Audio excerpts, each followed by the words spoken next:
I told him that. That's what I emailed him. Good evening. I'd like to call the meeting to order. Please rise for the Pledge of Allegiance. I pledge of allegiance to the flag of the United States of America and to the republic for which it stands, one nation, under God, indivisible, with liberty and justice for all. First on the agenda, we have approval of the agenda. Can I have a motion, please? So moved. Support. Any discussions, additions, deletions? All in favor? Aye. Opposed? Motion carries. Next, on to Student Council. We have our middle school rep, Trent Hammonds. Hi, Trent. Why don't you come up to the microphone? Push that button. Make it go green. Good evening. My name is Trent Hammonds, and I'm the Vice President of Student Council at the middle school, and I'm here to give you an update of what is happening at GIMS. The dance was a very big success. Around 130 people attended. The PTA helped out by providing snacks, water, and a DJ. The 8th graders are preparing to go to Washington, D.C. Miss I has joined Student Council. We might not be updating next week because the 8th graders will be in D.C. Thank you for your time. Thank you, Trent. Good job, Trent, as always. Do we have a high school rep? I don't see Seraphim tonight. Okay. Yes, and then next on the agenda is a middle school science presentation.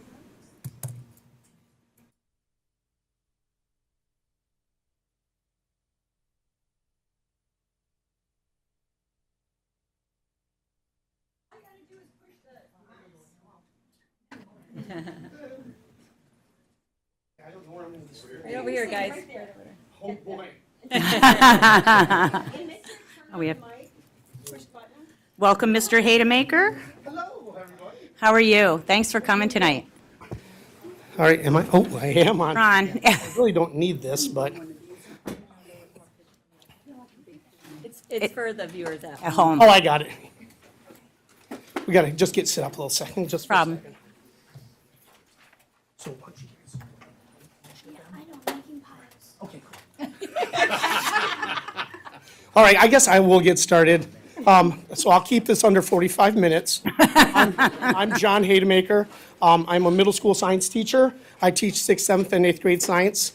I am in for Mr. Ropp, who is not able to be here. So it's kind of like the sports analogy, you know, you got your head football quarterback. What is that? Anyways, they threw in a hockey player. So here I am. All right, so I'm going to do the best I can with what I have. That's not you guys. I love you guys. Okay, so I'm just going to briefly go through a unit of Amplify Science. Amplify Science is the new program that we're using at the middle school. So I'm just going to run through one of the lessons very, very quickly. This is a 7th grade lesson on phase change. So what we do, who's doing the? Right in front of you. Okay. Oh. This is way too advanced for me. Okay, so phase change. So every time we start a new unit in Amplify, Amplify is essentially 9 units with 2 engineering units as well, but 9 different units for each one of the grades. One of them for 7th grade is phase change. So phase change is going from a solid to a liquid to a gas, and in between there.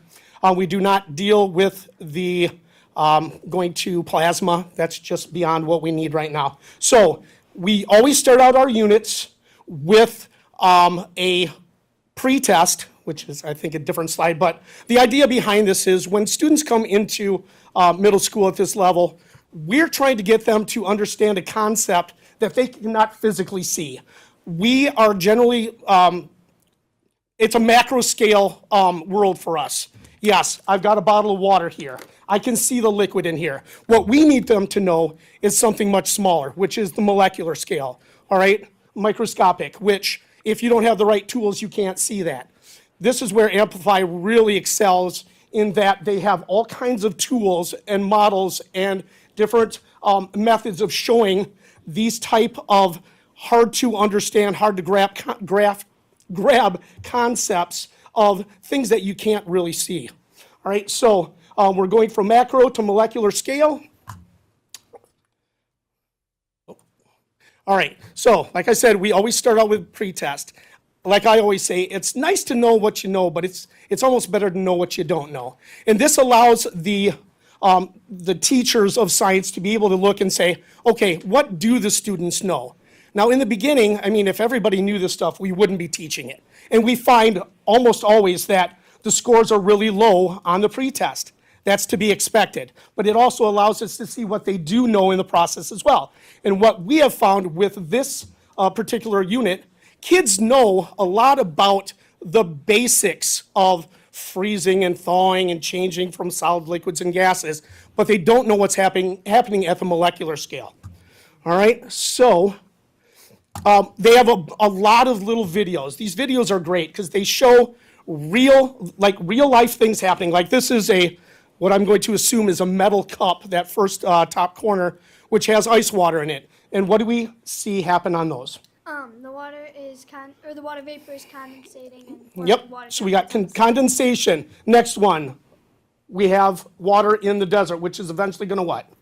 Eventually, that water will evaporate and turn into water vapor. Okay, now you're probably all familiar with the bottom picture with sticks which eventually will have ice on them. I mean, I know you don't realize it, but the sticks are on the side of the road all facing, So, but we go from freezing rain collects on those branches. Last one, Liza.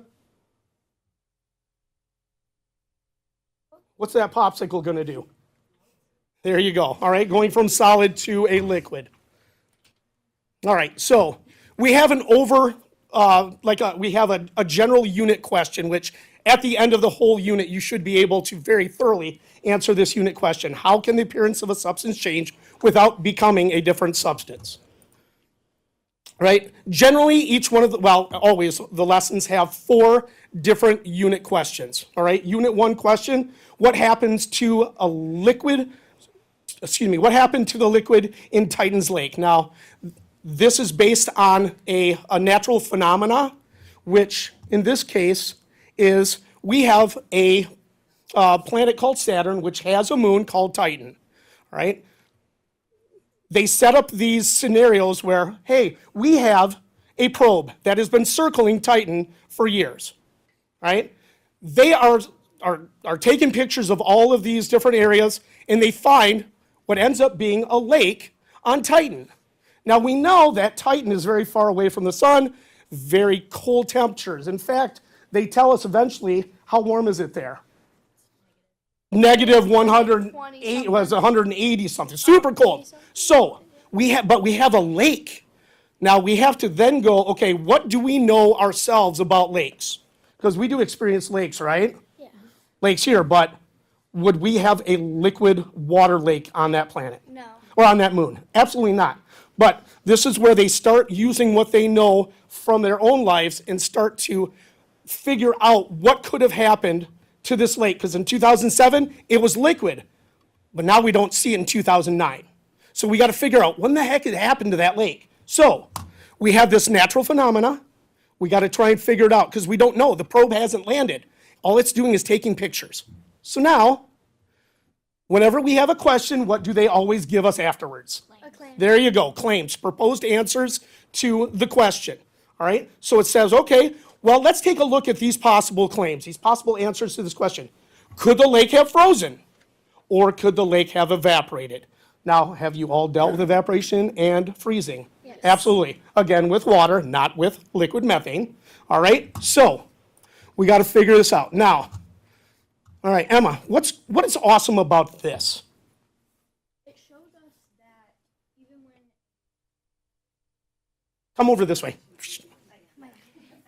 Giving me the I hard threw under part. the bus here. Go ahead. Okay, basically, a solid, and then when you tilt it, it still stays the same. You can either add energy or take energy away to change the phase. Right, and this is a simulator this is one of many simulators that Amplify has, and it's probably one of my favorite parts about this, is it allows us to use a molecular model, these little dots, and just see, hey, if these molecules are just able to just vibrate next to each other, that is a solid. What happens when it changes into a liquid? How do the molecules change? They're gonna start moving around each other. Right, And a but couple- still, Yeah, but still together. But a Right. couple might break off into other areas. right. And if we are able to get enough energy into them, they may actually be able to break free and become. I guess. All right, so this is like a very, very brief version. They're able to take these models, move them around. You can actually turn gravity on and off, which is nice because some people may say, well, hey, those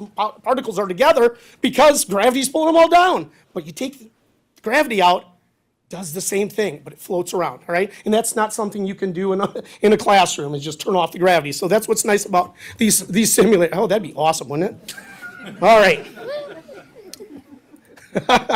All right. They also have other manipulating models like this, where you have methane as a liquid, methane as a gas, and you have to decide, okay, how much energy is it going to take to change from a liquid into a gas? There's a certain threshold. If you exceed that, it's going to phase change. If you don't, it doesn't. Right? And it also talks about molecular attraction. We'll talk about that more in just a second here. So, Liza, come over here. What was this? And this here, some of the labs are really simple, but what was this helping us to see? It was showing us like condensation. Right. What was in the cup? Warm water. Right. And what happened to that liquid warm water?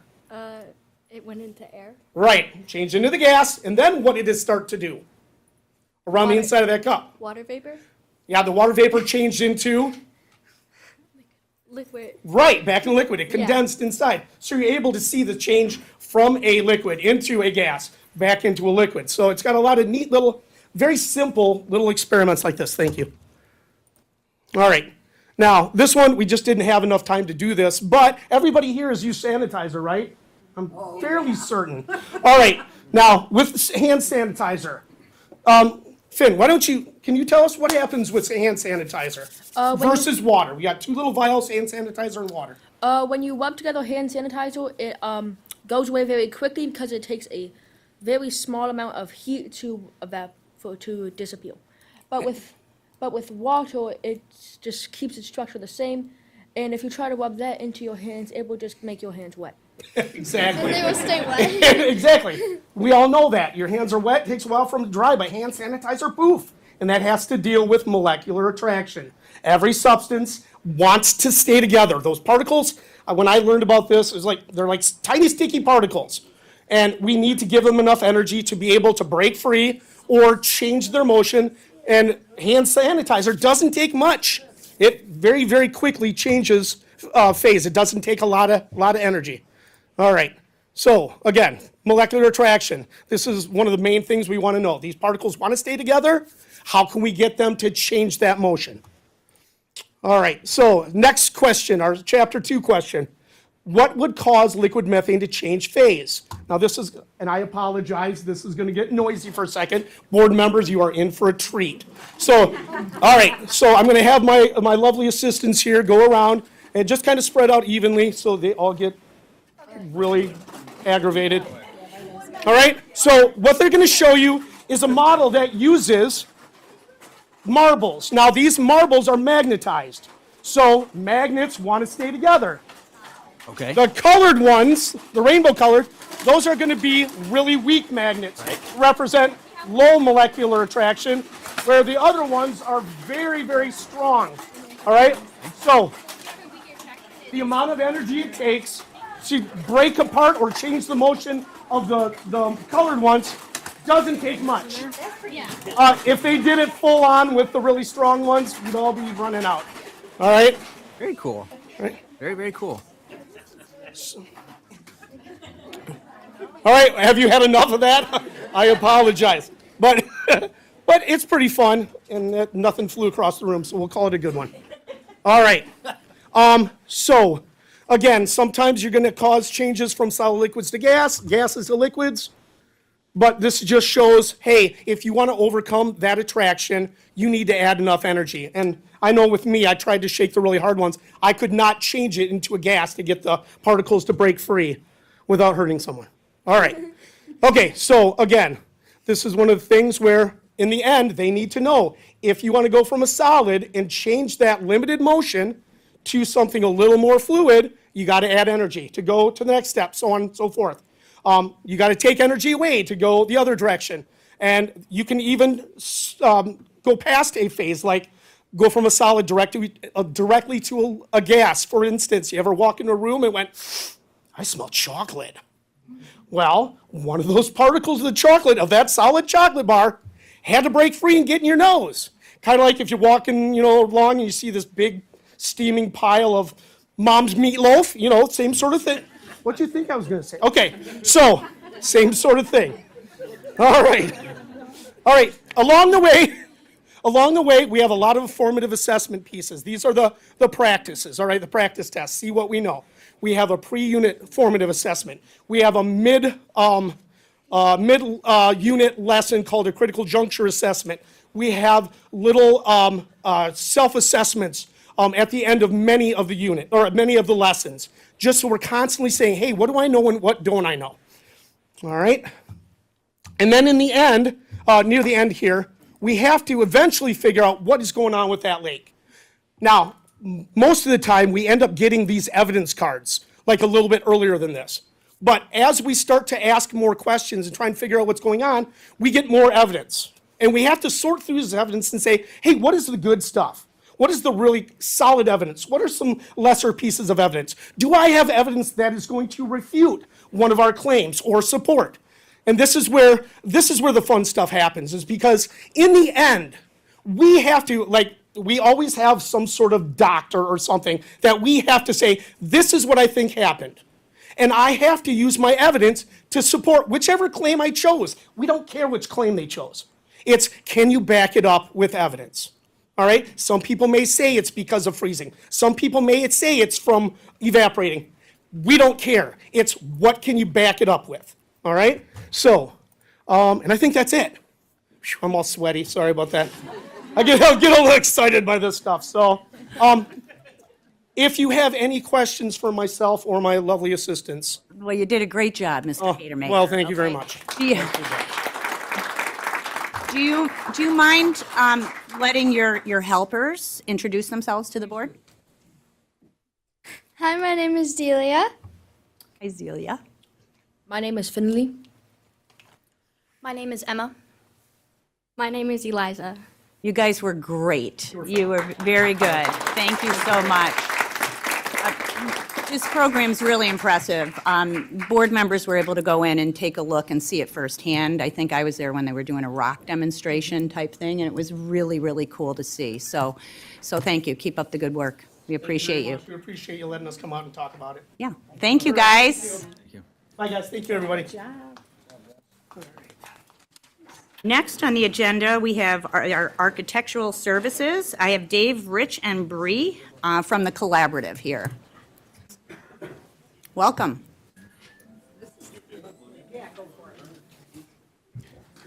Well, thank you for having us here this evening. I think Rich is going to plug in our presentation. So just wanted to give the board a little bit of a flavor of who we are, what our background is. I think Rich and Bree are going to walk you through kind of some educational trends that we're seeing and that we want to bring to your district to really help kind of move forward your students and the curriculum and all of that as you look forward to renovating all of your buildings. So Great. Appreciate you coming out.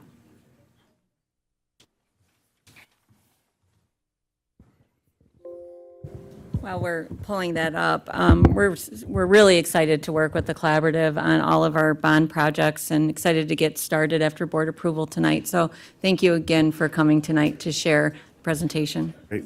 We'll keep it brief. So again, I'm Dave Sarah. I'm one of the partners with the Collaborative. We have architects, interior designers, graphic designers in-house. We'll have an engineering team as well. UBS is our mechanical, electrical, plumbing engineers, structural engineers, theater consultants, kitchen consultants, all of that to really help round out your entire program at all the schools as we're touching kind of bits and pieces of each one of them. I'll get into, is it right click? Can you see what you're doing on that screen? Oh, left click. Okay. So this is our full team. Rich and Bree will introduce themselves, but we'll have other people as part of our team as well. Technical architects behind the scenes, landscape architects, On the right-hand side of there, that's our larger team. That's some of the consultants that I was mentioning earlier with our engineering team, our AV consultant, theater consultant, kitchen consultant, that'll all be engaging with the district over various times throughout the projects.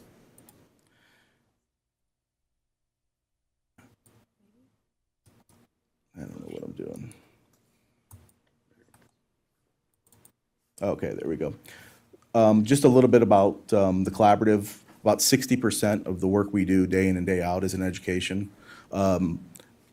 Split pretty equally among K through 12 and higher education. But then we hit a number of the other kind of sectors that we show there with retail and corporate and municipal. We'll be 50 years old this year, so we're really proud about being in business for 50 years. I think that's a pretty big accomplishment. We've got about 45 people through 2 offices. So we've got an office in Ann Arbor and we've got an office in Toledo. So we're about 45 minutes away from you, from either location. We've worked with about 50 plus districts. You see some of the major projects that we've worked with over the years. And then I'm going to turn it over to Bree and Rich, and they're going to give you a preview of some of the educational trends that we're seeing. Hello, my name is Bree Callahan. Very nice to re-meet some of you guys. I'm so thankful you guys are all here. So just really quickly, going to go through some current design trends that we're seeing throughout the industry. Maybe, okay. So just going to fly through these really fast too. So a lot of the things that we're seeing are increased transparency. So in between classrooms, being able to see learning happen. Also transparency to the outdoors as well. So having that connection to the natural daylight can help improve test scores, can help improve moods in general overall. Creating spaces like this that we're calling learning commons, kind of reinventing the idea of the library. So creating spaces that larger groups can get together, multiple classes. It can be used during school, after hours as well. STEM is really important, STEM or STEAM, very important. Creating spaces like this that are really open, having that connection to the daylight as well, but having really flexible and mobile furniture so you can completely reinvent the way that this room is used depending on what the lesson might need to be used for. Thinking about spaces as well as using the built environment to reflect your brand and identity. So being able to bring in logos, color, using lighting, different ways to help reinforce that identity and that brand throughout the built environment as well. Just some examples of elementary classrooms. So you can see lots of connection to the daylight, using really thoughtful and durable materials as well. We know a lot of these little kids like to really, beat up on some of these materials. So making sure that we're thinking through and being thoughtful about what we're using in these classrooms. Again, having a variety of different types of seating, having higher tables, lower tables. Sometimes, kids like to wiggle around. Maybe they get a yoga ball or different types of seating that they can move and choose their seat for whatever type of learning they need to, that's going to best support them. Thinking of the corridor in a more thoughtful way, so maybe extending those corridors, making them a little bit extra wide, and using that space as an additional learning space. So being able to bring multiple groups of classrooms together that are right outside in the corridor and being able to use that as an additional learning space as well. Thinking about these little moments or pockets of design throughout the building that can be used for fun little interventions. So having spaces that students individually can go sit and do some individual homework or work in small groups. It's really creating spaces so that students can engage with the building itself, students and faculty. Again, just creating little spaces that, faculty and students can engage with the built environment and with the building itself. Also, creating spaces that are reflectant of what type of curriculum might be needed. So this example is a Title I reading space. They have a ton of dedicated books that they need to go through, and all those shelves behind there are full of all the books that they need to be able to access at all times. And the face of those shelves are also whiteboards, so you can use that as an additional writing surface, and having some of that fun, flexible furniture for the students as well.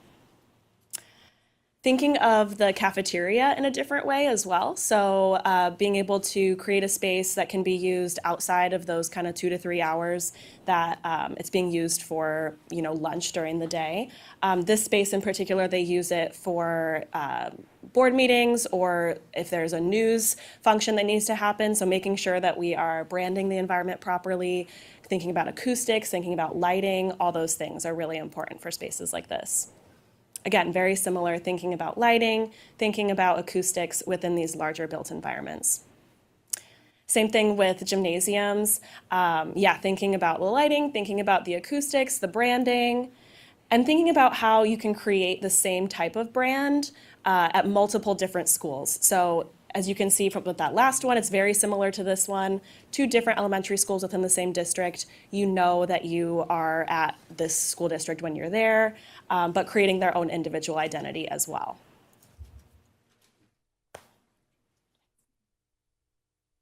All right, evening, everyone. Evening, everyone back here, too. I'm only facing this way, but We didn't mean to match. You should, I like it. Kind of embarrassing. no, it's not embarrassing. It's our trend. It's our trend. I like it. Thank you. It's branding. Thank you. I didn't get to introduce myself. My name's Rich Brynick. I'm an architect and an associate with the Collaborative. I'm the acting project manager for this project. So I will be on the project with all of you from right now until we open the door at the end of the day for the various phases. I'll be coordinating the design team, so all of our engineering staff, as well as working through the bidding process, the zoning process, and then getting into construction and really representing all of you throughout this entire project. As we get contractors on board, as we get it built, you will see me here constantly, and we're excited to be here with all of you. So STEM and STEAM, not my introduction, but STEM and STEAM, why I'm up here talking to you right now. And I'm not as good as Bree with some of this stuff, but to give you an idea, this is an art room for an example, and for STEM and STEAM, it gets into very much a feeling of the space and how you want the curriculum to act. What do you want to teach the students? What focus areas do you want to be on? So this example you'll see on the screen is an art room where we're really trying to bring in the natural light, bring the nature in, give you flexible furniture as well as durable materials. You don't want a nice floor in an art room, so I'll give you a nice concrete floor. But really let the students sing and let the students' work sing. So this is an example, being an art room, of allowing the artwork to really paint the picture within the space itself. And just as we're clicking through these are all examples of projects that we've done, the Collaborative. So we're not putting up fancy images. These are all our actual projects and photographs of the projects we've done. This is a robotics and maker lab, more for a higher ed situation, but I think the importance in showing it is really as we start to look at your STEM STEAM curriculum and potentially a focus on robotics, trying to look at how could that space work out with the furniture being available for the use as well as the utilities. You'll see really in both instances of these pictures, you'll see cables hanging down from the ceiling that provide electricity, very flexible for whatever task is taking place, as well as any other utilities of water that may be needed around the casework. And then into a maker space. So this is kind of a secondary area of a STEM STEAM room and curriculum where you can break off into a more intimate setting of the maker lab itself and giving a lot of different functionality. So you'll see on the left, we've got 3D modelers. On the right, there's sewing machines, and allowing the students to break away and work individually on their projects. Within collaboration zones in STEM STEAM areas, there's always nice to have a breakout spot where students can get away in their groups, they can work on their various projects, they can work with their teachers and have flexibility of high top table, soft seating, as well as conference style seating for collaboration with students. And then this example is really the flexibility of the room. So you'll see there's a movable wall that opens up the area to adjacent rooms. There's also a good example of active learning going on where there's various monitors around the room to allow people to break away more traditional teaching methods, individual meeting at a table, and you'll see the soft seating on the right side to give the users of the space various functionality of the room. So it's really trying to give you the flexibility to let the students use the space how they see fit and how the curriculum sees fit, while also allowing it to evolve for the future. We don't want to just design for today. We need to design this building to really, 20, 50 years And so we need your curriculum to be able to evolve within the space given to you. And then this is a good example of a media center. So the traditional library has really changed over time. And this is an example of taking that traditional library method and creating more of a collaboration media zone where there's a mix of seating areas. You'll see that seating node to the left, as well as the soft seating elements, table elements. You've got the monitors on the wall to allow for more digital media to be presented and collaboration spaces. So taking your existing libraries and how can they be repurposed into something more active for the students themselves. And really that gets into technology. How deep into technology do you want to go?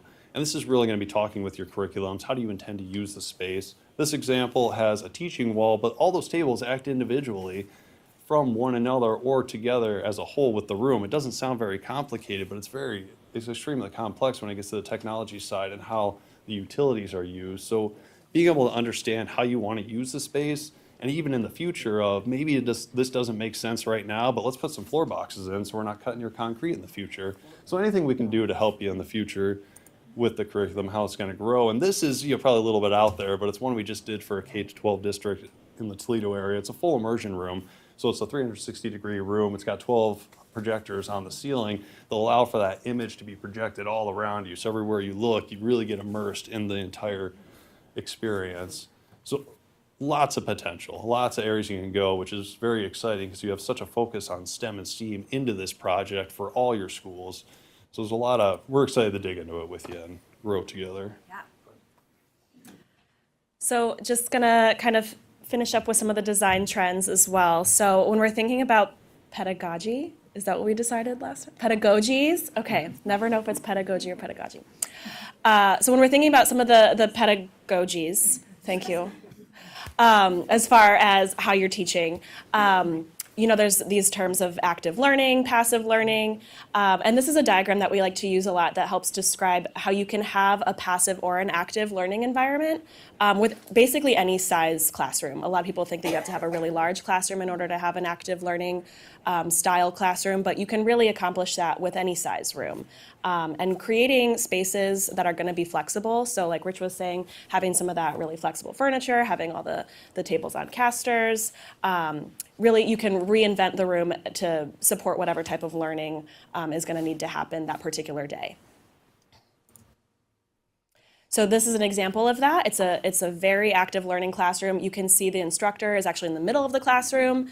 Their desk is mobile, that's right in the middle. And then you can see along the perimeter, we've got all the different group tables that are all on casters. You can see a mix of high-tech and kind of low-tech examples as well with the monitors and then having the whiteboards as well. So this is a really great example that we like to see of an active learning classroom.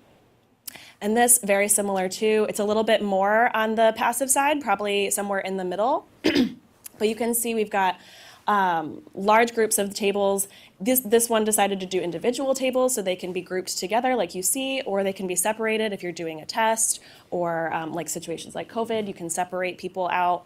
It can be moved very quickly, very easily. And again, you're seeing that connection to the outdoors. You're seeing that connection to the corridor as well. This one, they used a distraction film on the glass as well to try to create a little bit more privacy in there, but you can still see that learning is happening. You can still see activity happening in these rooms. And then this classroom is actually the same size as the last classroom that we just saw, just set up in a completely different way and oriented on a different wall. So you can see how the same size room can be set up completely different, and the furniture can really help inform what type of learning is going to happen in that classroom.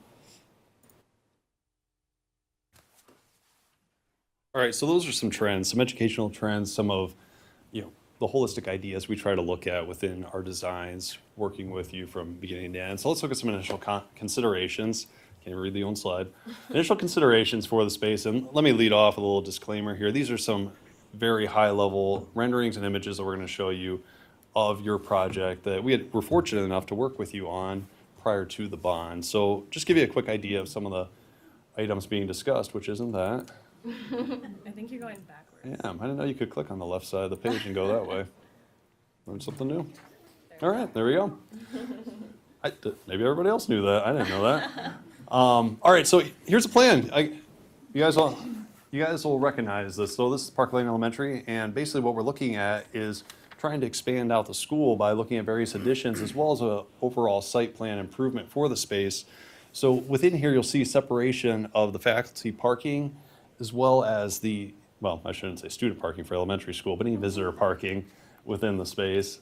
And then also separating out the drop-off zone from the bus drop-off zone, creating that loop around the backside. Now that loop really does a lot for you, where it can separate out the buses from your daily parent drop-off. It also acts as an emergency access road if there's ever an emergency around the school. So it allows for first responders to get around the entire area. So trying to use multiple elements to do double duty for you will really help. And looking at past the site onto the building, you'll see there's two additions. The one on the bottom left is the gym addition for the elementary school gym, where we're trying to put in also a performance stage area, as well as looking at your existing cafeteria and existing gym. There's some challenges there of elevation change, but how could that space grow with some of these revisions by getting the main gym function out of there, and what could it evolve into?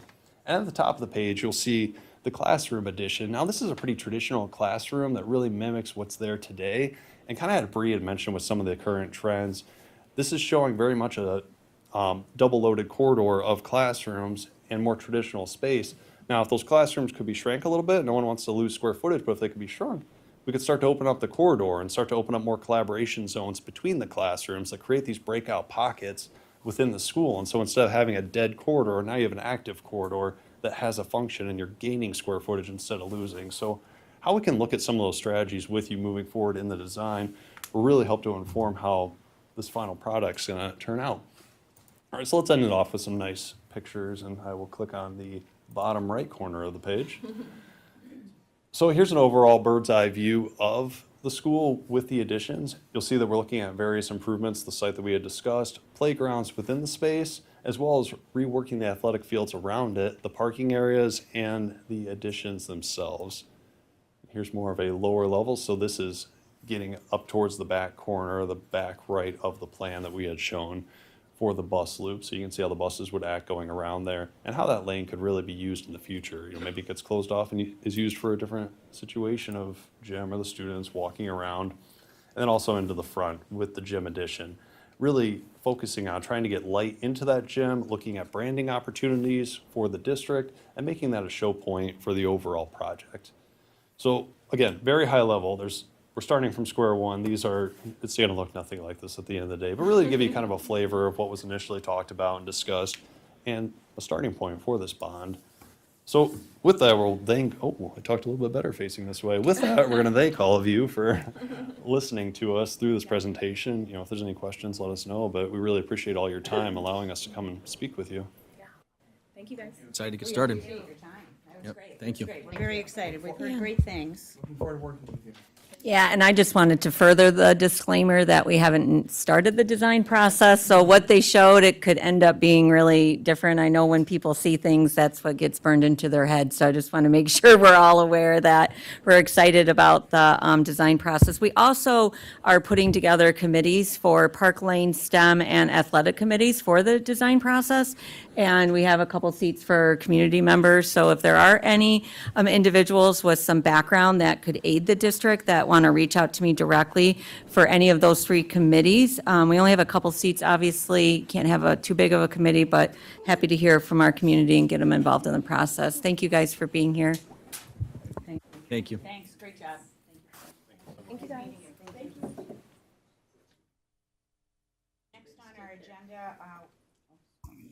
Next on the agenda, we have a Student Advancement Coordinator update, and welcome Cliff Whitehouse. Thank you for having me. Thanks, Robin. So it's been a little bit of a weird year. Some things went on, and as I was sitting back with Alice, I'm putting this. She's like, "All right, you're presenting in next Tuesday or what have you." I said, "Well, check out my slideshow," and I actually think we got through quite a bit. I was pretty happy with it. Overall, I was kind of stressed because you make this new position and they're tied into the strategic plan, and we got some pressure there, but it feels pretty good when I go back and look at what we've done so far. So just give you a roadmap of what to expect from my presentation, which I will keep as brief as I can. What we've done so far is where we're going to start. what you have to look forward to, some other like, irons in the fire, and then really bringing the connection back to the strategic plan. And I'll just say this before I get to that step. I've been a part of 4 strategic plans now in my time in education, and I have seen one of them be an emphasis after they were completed. So that's a testament to the way Val runs all of her district leadership team meetings and how things just honestly do come back to that plan. I've seen them created, and I've never seen one executed as well as this one. So kudos to her. So what we've done so far, with respect to the work-based learning, and this is pretty exciting, and what I've found is that we're becoming a little bit of a leader in this field. There's other districts near us that are dabbling in it, but they're not as far along. And I think there's probably only one that I still got to go work with them and see where they're at, and then we'll probably be on par with anybody in Southeast Michigan as far as work-based learning is concerned. So these are just the situations where kids can, so I put on there, think internship, right? So used to be co-op when I was a kid in the 90s, and you could go work wherever, and it was very different than it is now. Now it's tied to their educational development plan. It's about their career focus and things they might want to either dabble in, see if they're interested in, or jumpstart their career, build connections. Kids are doing networking. And so the first one that happened that Val set up prior to me getting the job was with our Groesville Township offices. We had 2 different students do work-based learning experiences there first semester. One of them, I put job on there. That was one of the changes I made. Thanks for updating that. I put job on there. We have a kid, one of the students is actually has a job next summer lined up with the township from that internship that he put on. So it's super cool. So we weren't even, what's that? Oh, sorry. Oh, you're. First little fun. Yeah, we got a victory. Yeah, so it's pretty cool. We weren't even sure it was going to work out in his schedule, and then we were able to pull it off, and then he's turned it into a job. And then, so this semester we have one student. This is all just pilot as we're trying to build the program. So one of the things about my job, just entirely to give you an overarching view, is I was very excited about it, and then when you start doing it, I learned how much I didn't know. And there's so much to learn from the pupil accounting manual, from just tons of stuff that it was fun. I'm decent at learning, but there was a lot there. So these first experiences we have really just been really making sure that what I'm doing with them and what we have in place for them is not only easy for them to sign up for, but also more importantly on our side is lined up with the pupil accounting manual, so that we can actually get paid for these students that we're sending off and giving high school credit for, and not have a problem on that end. So there's a lot of buttons to push here, but it's really cool for kids. So we have another student who came to me. She kind of figured out what I was doing, and a former student of mine from the middle school, and she came up to me and said, "Hey, I want to go into clinical psychology. What can you do?" I said, "How about the guidance center?" We were one phone call away from somebody giving us the nod, and now she does her 5th and 6th period. After lunch every day, she drives off, and she's working with she does the program's called Kids Talk for Child Advocacy Center. So as an 18-year-old kid who thinks she wants to go into clinical psychology, she's getting the opportunity to experience some difficult situations. That's a program designed for students who have potentially been through abuse. So it's really deep for her, and she had to fill out a lot of paperwork and do a lot of work to get ready for it. But I've talked to her multiple times, and she's loving it. She's like, "Yeah, this is really cool." We have another student who's like, you've seen him around. I'm not going to drop his name right now, but he's the most interested in sports student that we have on any campus we own. he's my man is loves sports. He doesn't know if he wants to do sports management or be an athletic director, whatever. And he is doing a work-based learning experience with Kim O'Farrell over at the Roseville Rec Department. So very cool for him. He's always all smiles when I talk to him too, and having a good time and able to. The main idea is, if you get to we're only opening up for seniors, but if you get to your senior year, you don't have courses in mind that you want to take, this is another thing that kids can consider.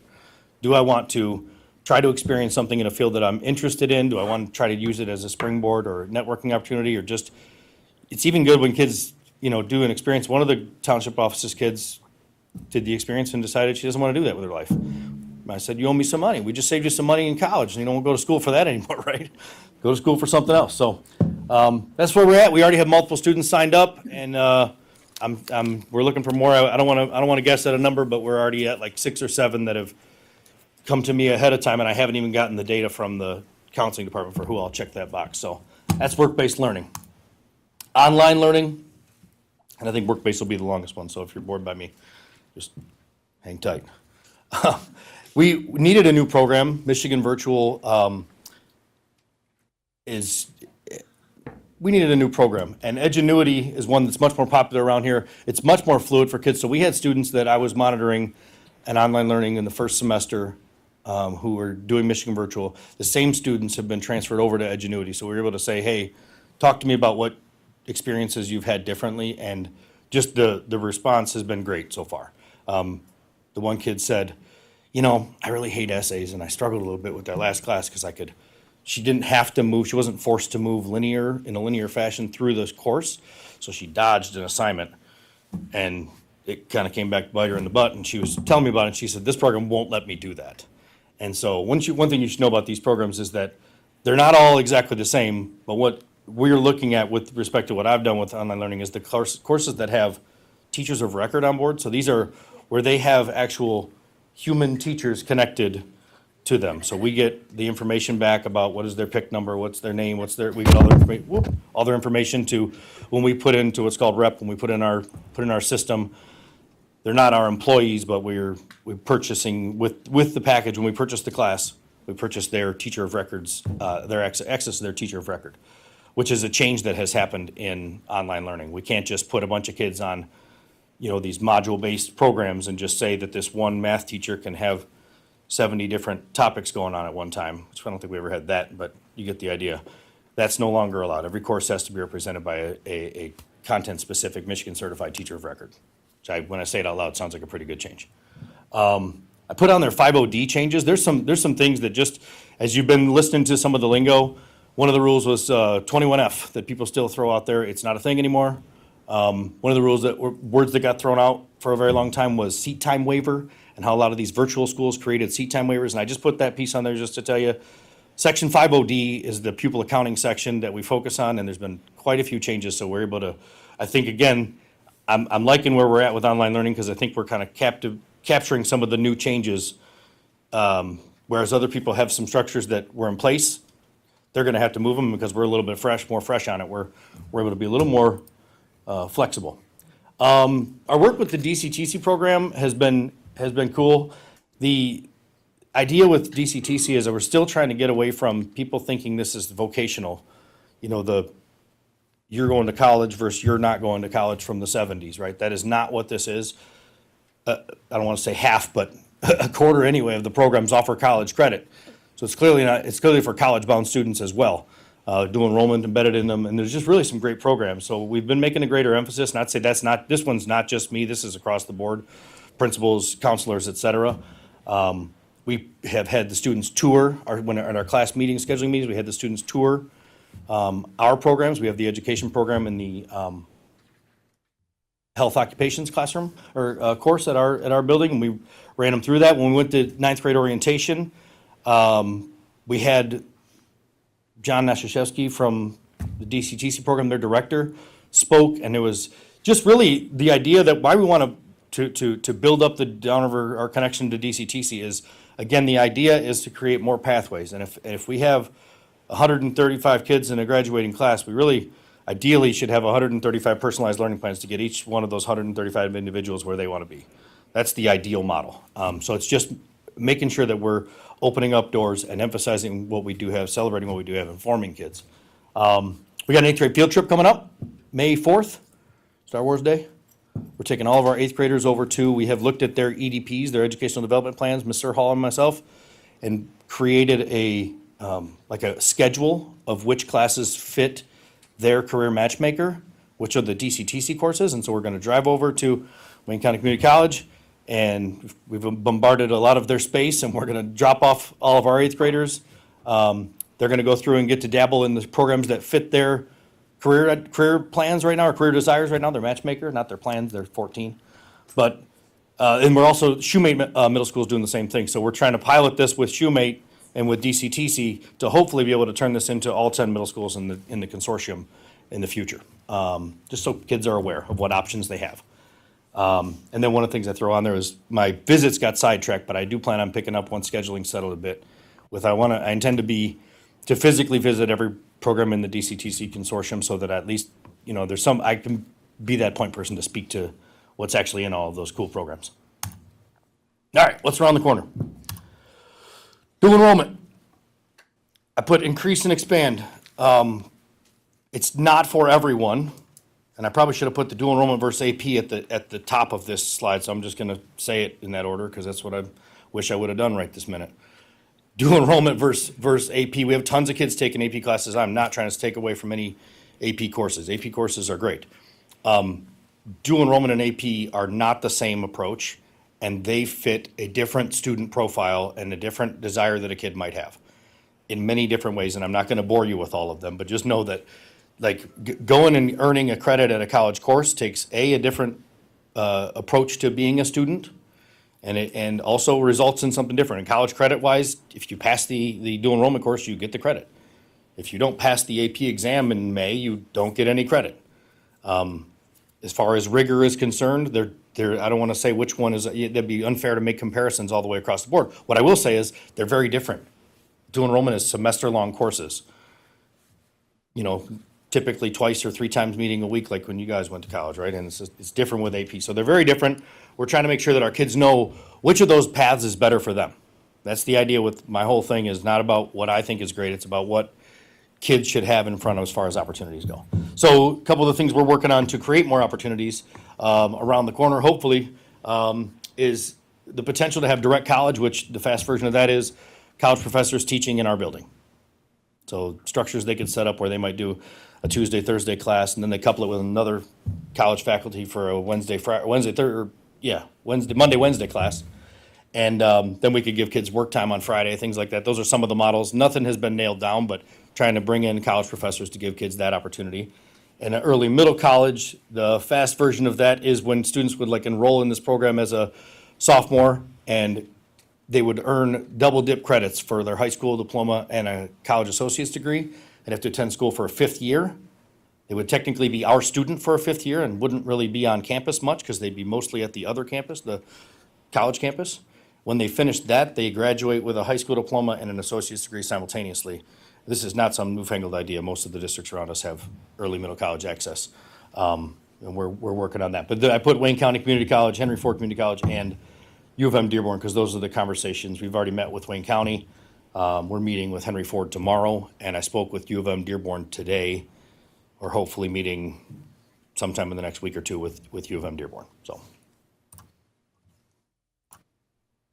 convention, I put up there, think Shark Tank. This is a kind of a fun one. I had the opportunity to go judge the invention convention at the Henry Ford, which our regional access is at the Henry Ford because of where we are on the map, and it's also always housed at the Henry Ford for the state level competition. I was lucky enough that this year it was hosted at Henry Ford for the National Invention Convention. So I saw these kids that had made it through the ringer, and I saw these really cool inventions. And what's nice about it is it teaches kids the invention process, and it can be run as a middle school class, which we're kicking around that idea right now. It could also be run as an after school program, but to make the connection with the makerspace and how kids can be free and invent, they have a canned curriculum that is designed for kids to be able to not be in a box, but to be outside the box within the structure of I think it's the 7 steps of inventing. But I need a quick drink of water, and the coolest invention I saw ties right into my water. My favorite one I've been talking about. This 7th grade girl. They have to make their invention and do a bunch of different iterations of that invention as part of the invention process. The first prototype does not an invention make. She because taking pills is hard for some folks, I guess, especially for kids. She designed her 17th model was a little plastic thing that you clip onto the mouth of a glass or bottle, and it's like hard plastic but mesh, almost like a pool skimmer basket. Put the pill in there and down the hatch. So it was amazing. I was like, dude, that thing's gonna be $3 on every Rite Aid shelf across the country. You'd be a millionaire. You're gonna owe what's the guy that does all the royalties? You're gonna owe him a bunch of money. So that's coming down the pike. Career exploration. I'm intending to get all of our EDPs, that's that educational development plans, updated at the high school. Kate Sirhall's got them locked in at the middle school already. The high school is there's a lot going on there, and I will tell you with respect to COVID, you guys know where I was at during the COVID school years.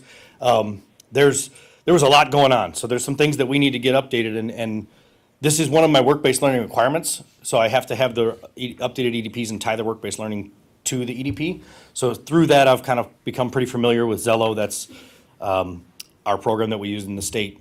It used to be Career Cruising. Older kids would know Career Cruising, but that's going to be happening hopefully across the board, getting everybody, so that way when we come to sit down for work-based learning, we're all updated. And then kids, can be really thinking about it's more authentic to them as they get older.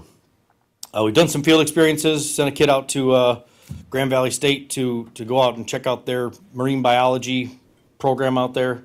I learned what the term limnology was. That's freshwater oceanography. If you don't know, I didn't know that until a couple months ago. We're just changing the conversations about careers, and one of the phrases I put, most of life is after high school. These conversations need to happen with every student, and one of the messages that I gave at like the scheduling meetings was, guys, one day we're just the high school you went to. And I think we're a pretty great high school, and I love this town, but one day you're gonna spend like the next 30 years of your life at a career that hopefully we helped you get to. Like, see us as a resource, the school as a resource, and use us that way.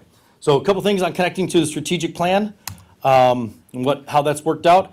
We talked about market value assets. That was one of the mentions in the strategic plan, is to increase the number of market value assets that our students graduate with. Just the quick ones that we have here. Work-based learning, definitely something that can go on a resume. When we talk about market value assets, we're talking about what you'd write on your resume. Dual enrollment credit, passing AP exams, and the DCTC programs, I put them up there as a group. Some of them offer dual enrollment credit, many of them. Even more of them offer industry recognized credentials. I spoke to an HVAC company today. I was trying to help one of our current HVAC seniors who's graduating. He said, hey, can you help me find a job for the summer? I don't know, I can call around. And one of the companies said he doesn't need to finish his associates to work for us. When he graduates with that cert, his energy, electric, something, I forget it off the top of my head, but he's getting the HVAC program through DCTC, and might be able to get him a job coming up here pretty soon based off of that, which is pretty cool. And they would know that he's still continuing on towards his associate's degree. So very cool stuff. Here's some data, present data on our market value assets. If you look there, you got the classes across the top. The dual enrollment numbers have been increasing, not at a market rate, but they haven't been decreasing, and the class sizes are leveling off a little bit too. So that 10 out of that group of 2020 is a lesser percentage than the 13 we have right now. The number I put in parentheses, if you look down at the bottom, says the number of students not passing an AP exam, because there's a lot of overlap between kids who earned a market value asset from passing an AP exam, and they're also the same type of student that passed a course that they were dual enrolled in. So those are like a double dip with the number of students there. You can't add up the totals and get there. Our DCTC numbers are kind of leveled off. We really want to increase that, our participation level in the DCTC, not for the sake of increasing it, but for the sake of remedying the number of seniors who don't have a plan. And if they had thought more about it as a freshman and sophomore, they might have jumped into one of these programs and had a better plan. And that's really what it's about. It's not just for the sake of increasing it. And then you see we got pretty good numbers there. I will say that I'd be remiss if I didn't say, if you take Amy Seguin's AP World History, you pretty much always pass the AP exam. Most of those numbers are kids passing AP World, so kudos to her. Not that we don't pass other tests, but she's the league leader. Personalized learning, that's what these things do. So whether it's work-based learning or dual enrollment or a DCTC program, or because of a class that a student needed that they wanted and couldn't take because their schedule was tight because they're doing DCTC and dual enrollment and wanted this other class, maybe an online program is how we add some flexibility to their schedule so that they can continue to get where they're trying to be. I'm always open. I've told the kids now, they know that my door's always open for field experiences. If you're looking to just get out there and try something, don't come to me and say field experience. Come to me and say what type of field experience you want to get into, and I'll do some homework for you. And like I said, back to my other statement, using the school as a resource to springboard into your future is what we're trying to do. Communication or community connections, I think we're moving the needle on this a little bit. The work-based learning placements are good examples of that right out of the gate, working with the township and the guidance center and the rec department this year already, but I've had conversations with I started to have like this Rolodex that I was building, like, oh, these will be all the companies I have in the hopper when kids want to do work-based learning. I got through about 7 or 8 phone calls, and I realized everybody is saying yes, and then they're following up and going, hey, when do I get that kid? And I'm like, I got to stop calling people until I have more kids. The Rolodex idea was wrong, so I stopped that one. And but I can see how easy it's going to be. You know, when you call somebody up and you say, hey, I'm a student advancement coordinator. Here's a cool thing we can do for kids, and it can help you too. I haven't gotten anybody who's been a Scrooge about it. You know, they're all been like, oh yeah, that's cool. What do we got to do? And it's honestly, from the state's paperwork standpoint, it's not a ton of work as the semester goes. It's a lot of work on the front end and a lot of work at the end of a semester. But during the semester, they just get a kid to work for them, and our kids just get to experience that workplace. So it's pretty cool.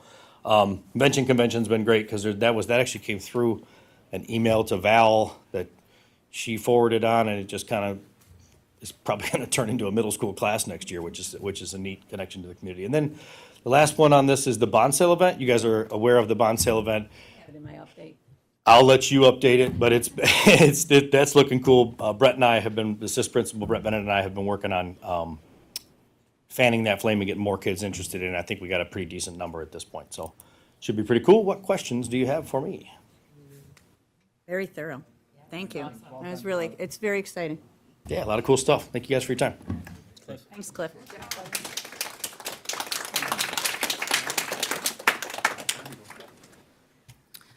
Next on the agenda is public participation. The board recognizes the value of public comment on educational issues and the importance of allowing members of the public to express themselves on district matters. Individuals who elect to speak during public comment are reminded that Board Bylaw 0167.3 provides that public comments are limited to educational issues and other matters that are within the authority of the board. As such, individuals who make comments which are unrelated to matters within the board's authority may be asked to stop speaking on the matter.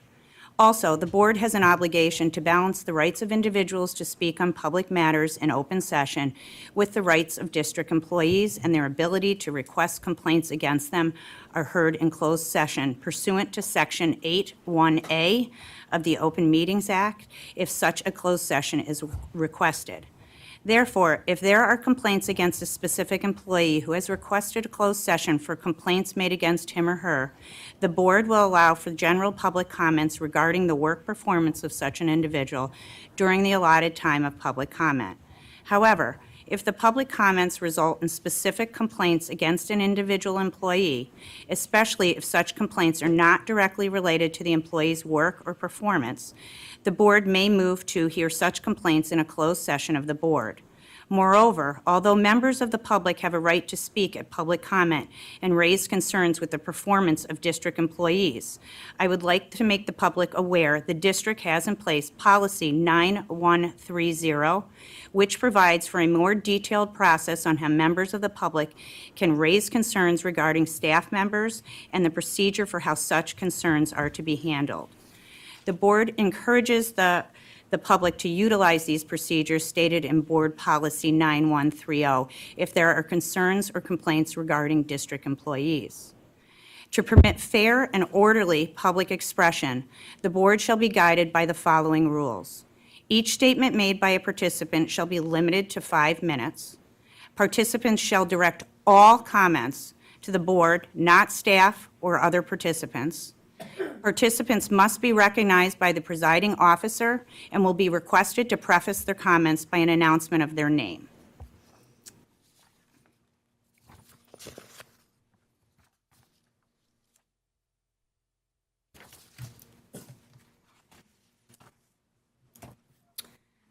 First for public comment is Cindy Kubiak.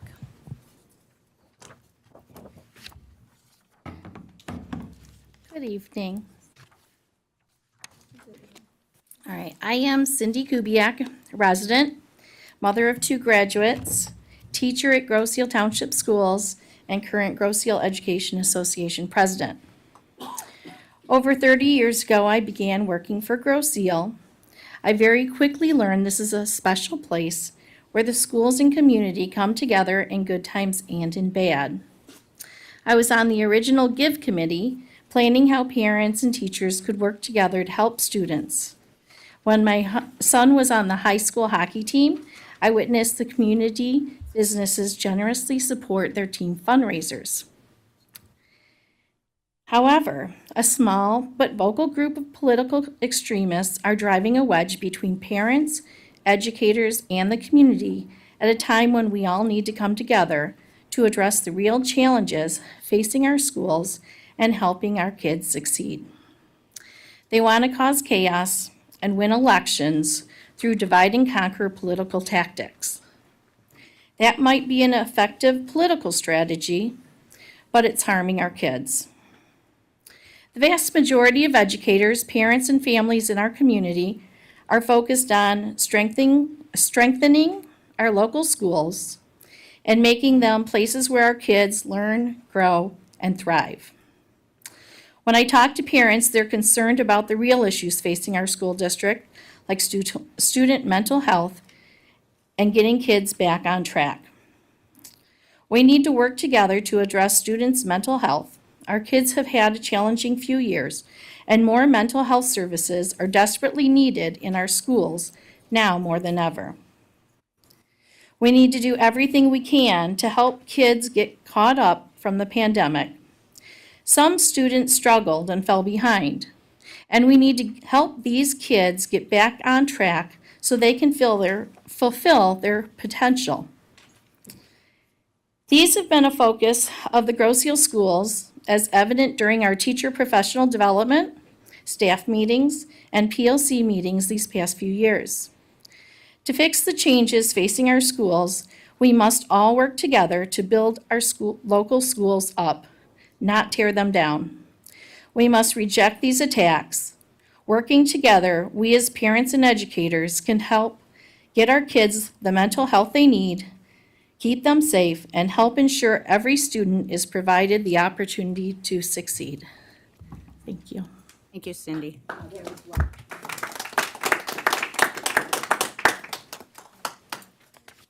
Next, I have Gracie Pierce.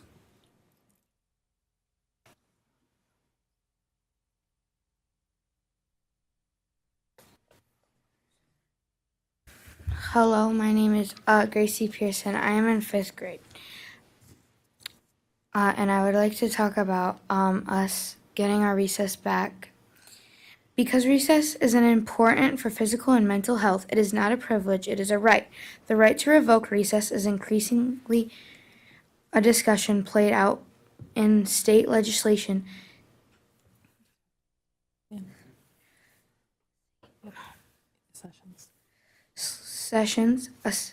Studies found that children who weren't receiving an appropriate amount of recess showed declines in understanding of social structure, emotional development, language, and weaker coping mechanisms. Overall, recess is necessary for health and development of children and should never be withheld for punishment or for academic reasons. The National Association for the Education of Young Children recommends unstructured play as a development appropriately means of reducing stress. Ideally, children should get 4 15-minute recesses every day, says Debbie Rea, a professor at the Texas Christian University in Fort Worth and director of the LINK program, which advocates for outdoor play in schools. Did you see the Kids Heart Foundation? The lady spoke and said kids need 60 minutes of exercise every day to stay happy and healthy. Gracie, good job.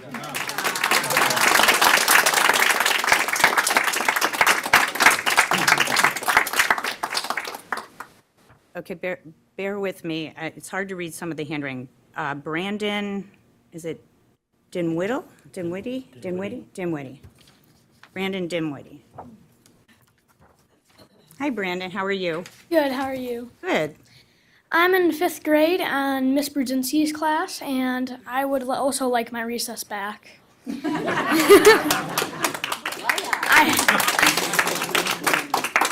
I have 2 older siblings who also went to Grosse Ile, and they both had no problem switching into middle school with no recesses. I'm upset that I can't even do a petition to get our recess back. Yes. I think that with less recess, we would actually have worse test scores. And then I'm actually think that COVID is the cause of these bad test scores because we weren't able to ask questions and are catching up now. Also, I think that the Kids Heart Challenge also wants us to move 60 minutes every single day. And the teachers will have to deal with a bunch of wild kids. I would like our recess to be back, please. Brandon, thank you. You did a great job. Very professional.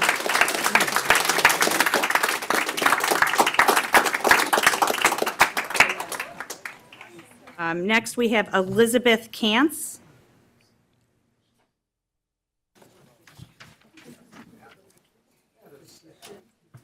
Hello. My name is Elizabeth Cantz, and I'm a retired special ed early intervention teacher. I'm also a volunteer coordinator for the Community Grown Gardens. And this year, we actually had the kindergarten class go through our program, and we had a blast. And we're teaching the kids how to garden and grow things, and it was wonderful.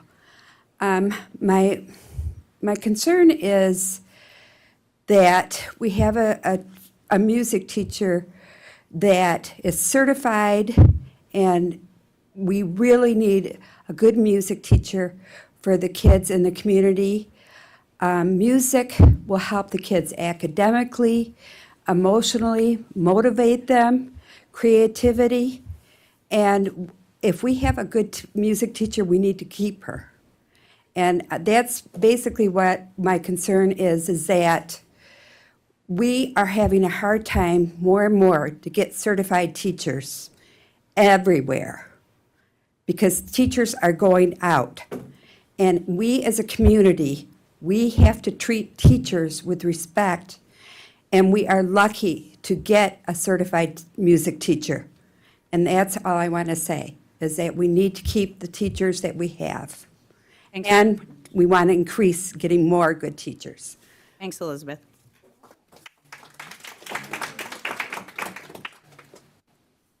Next, I have Dorn Zarowski.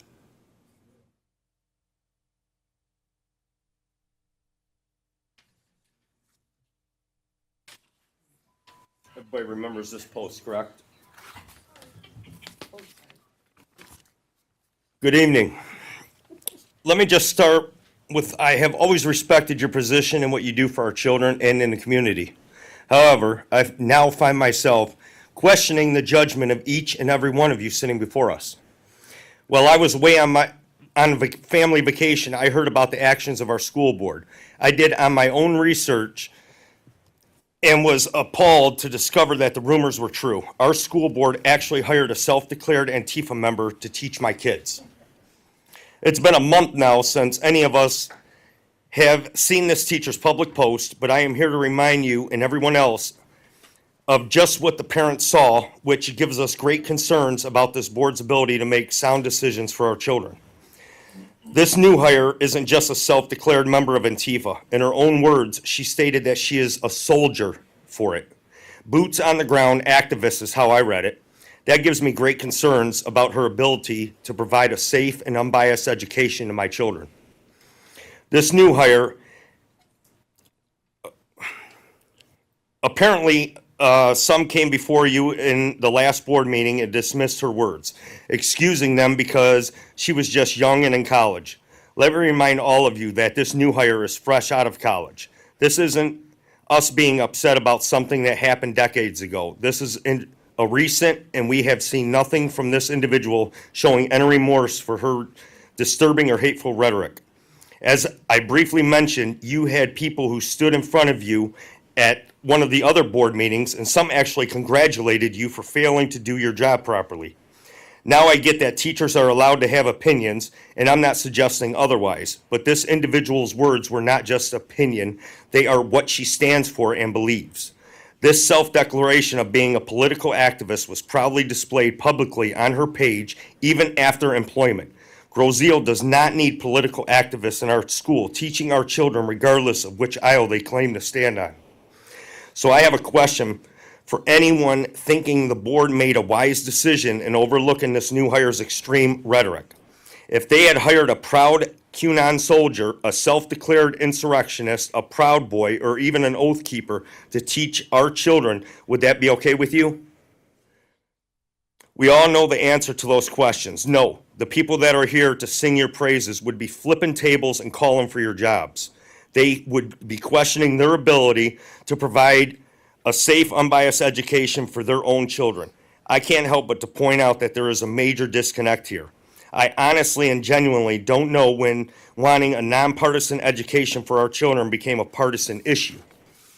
As dangerous as schools have become around our country, I'm thankful our community has taken bold steps here in Groseal to protect our kids. We run active shooter drills with our first responders, as well as run ALICE trainings with our kids. So they know what to do in these dangerous situations. Everyone in the community is being trained to prevent, limit, and stop these events. We teach children and adults the motto, see something, say something. My question is, will this teacher who does not trust law enforcement go to the police if she sees something concerning? How can the parents trust her to do that after what we have seen? Unfortunately, we have learned through newly filed lawsuits that the Oxford administrators and teachers apparently failed to properly report concerns that could have prevented those children from losing their lives in their school. We don't want an Oxford situation to happen here on our campus with our babies. This is a serious matter, and again, this is not political. I expect this obscene error in judgment by the board to be rectified. Failure to do so will continue negatively divide our community and impact our schools. This summer, our governor signed legislation that gives Michigan schools over $9,000 per student every year. I have 4 children that do or will call Groseal schools home. That's nearly $40,000 a year you make off my kids, just showing up. If this teacher's contract is renewed, the district should go ahead and deduct that amount from your annual budget. I'll wrap up with this. There are many parents in attendance tonight who have lost all faith in your decision-making abilities. Your official response to the situation is that you are monitoring her. But what we as parents know that you cannot monitor her every second of every day.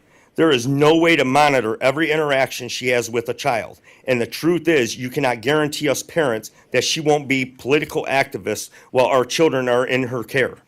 We all know it takes only a second to plant seeds into the minds of young, impressionable children. And you, in good faith, cannot guarantee that her lack of trust and disdain for law enforcement officers won't be planted in my child's head either.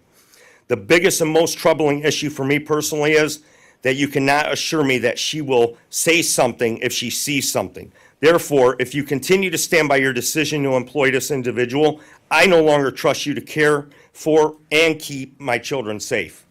Thank you. Next, I'd like to call up Margaret Shelton. Margaret Shelton.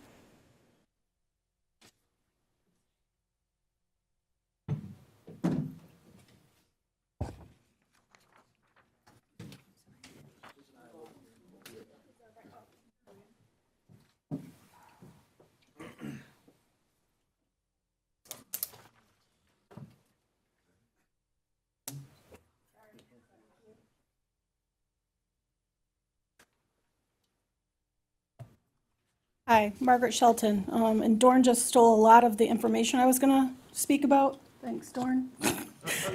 I'm going to focus on, again, the process, the hiring process, which I somehow missed an email, Valerie, that you had sent me that we could go through the process. And I haven't done that with you, and I will try to set something up. But again, it's very similar to what Dorn said. Apparently, during the working meeting, we spoke about rigor in the hiring process, and we were proud of that. I'm here to say that there is a gap. There is a gap in the process. And I feel as a community, we need to come together and we need to fill that gap.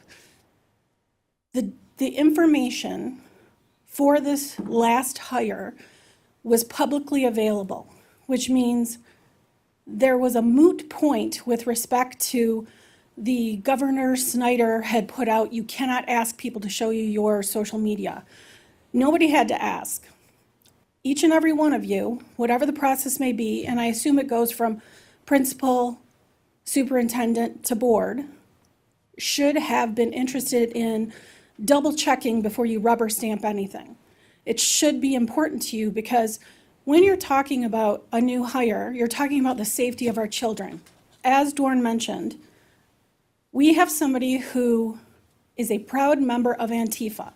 And contrary to a lot of people's belief, Antifa doesn't just mean anti-fascist. You can say it does. However, there is currently a Senate Resolution 279 that's calling to actually legally label it as a terrorist organization. That's a concern. The next big concern for me, we have children in our schools. We had a teacher come up and speak about mental health, completely aligned with her as well. We have concerns like they did in Oxford. We need to know that a teacher is, as was mentioned, see something, say something. We need to know an administrator is going to see something, say something. And they are going to be able to collaborate with our police and our school officers.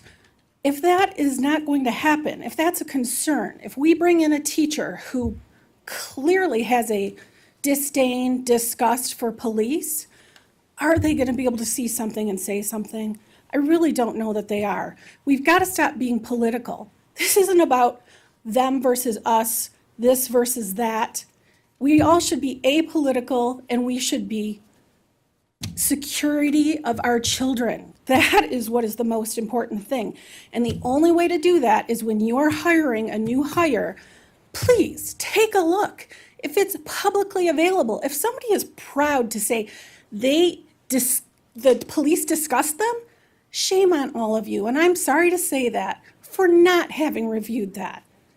If you don't have kids still in this school, please realize there are a lot of people that do. Oxford is a horrible, horrible thing. Those administrators, shame on them. They did not include that resource officer. We don't need that to happen. Understand, people are concerned about safety. For me, this is not a, you love Antifa, I love this. It's not that. It's I love children. I want them to live happily and go from school back to their parents because that's what I had. My daughter came home to me every time, right? These Oxford parents didn't have this. This should be an important thing for us all. So I'm asking you to please fill the gap. Don't pretend you don't have it because you do. Just because somebody can't show you or chooses not to show you their social media, for every one of those, there's somebody that did have a public social media that you all could have looked at and you should have. So thank you. Thank you, Margaret.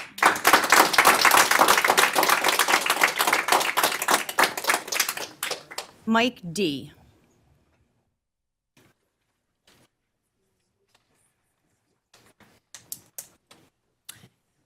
Hello. I've been a resident of Grosse Ile for about 5 years now. My wife and I came here with our 3 children for the schools primarily. And unfortunately, over the last couple of years, we just found that it wasn't a good fit for us. And we now pay for private schools. We also did this during a time we were also paying a premium to cross that bridge every day. So education, safety, and mental well-being is paramount for us when it comes to our children. With regards to recent hires, this unfortunately validates some of the concerns that we saw several years ago. But there's a larger problem here is that, like was recently said, if there is a gap in the process, and having been involved in hiring before, nothing's worse than having to own a bad hire. I can say that firsthand. I've had some things I've had to look in the mirror and say, I did this. I created this problem, and I had to own it. And I had to fix it. And I would rather spend my tax dollars on a lawsuit today to fix a problem than a lawsuit 2 years from now and there's a body count of children around it. Okay? That's all I have to say. Thanks, Mike.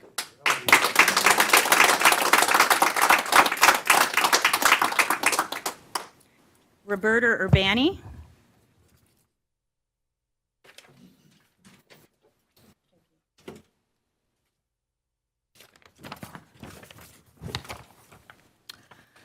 My name is Roberta Urbani. Good evening, Rosehill Township Schools Superintendent or school board members and fellow GI residents. I attended the February 14th meeting and was glad to be among the large majority of the attendees who showed their support and approval of some recent decisions. I'm here tonight to reiterate that support.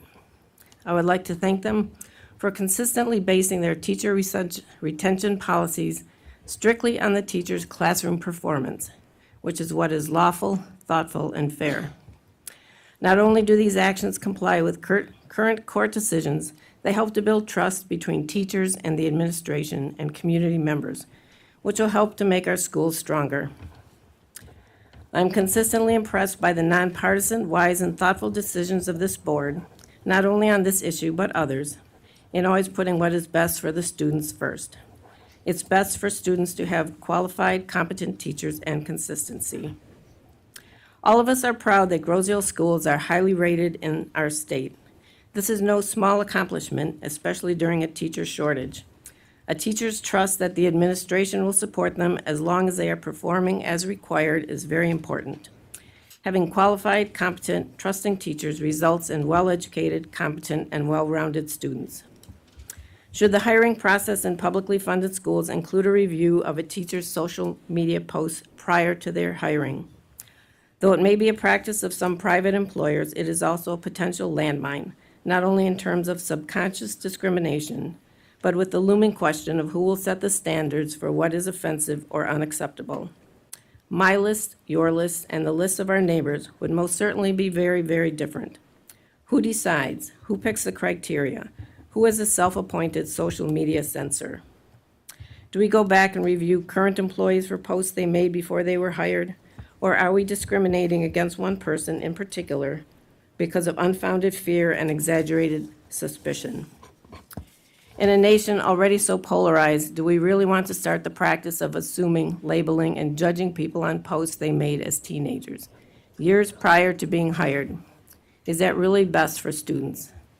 The courts have clear rulings on what currently employed teachers, police, and other government employees can and can't say on social media to avoid reprimand or even termination, but no such criteria exists for past posts. It's not good for students, teachers, or communities. Reports from parents with children in the music class of your recent hire all are positive from what I've heard. Music is an uplifting part of a school day, and it's far better to have a well-educated, competent teacher than a series of substitutes. There is no evidence of wrongdoing in the classroom, nor is there any evidence of illegal activities from any of our teachers. That is the bottom line. People may have been misled into believing wild rumors that have been circulating, but they are false and not based in reality. Hiring and firing should not be affected by fear-mongering or baseless allegations in any situation, and definitely not in something as important as our educational system. Please continue to do the right thing, observe the law, and keep us out of lawsuits that we as a community would be sure to lose. Let it be known to all teachers thinking about working here that they are valued and will be judged on their classroom performance. A teacher who is treated fairly is far more likely to stay. I hope that is the message we continue to send as a community. Thank you for keeping up the good work even when it's challenging. Groseal is a unique and wonderful place to live, work, play, and be educated. Let's keep it that way. Thank you, Roberta.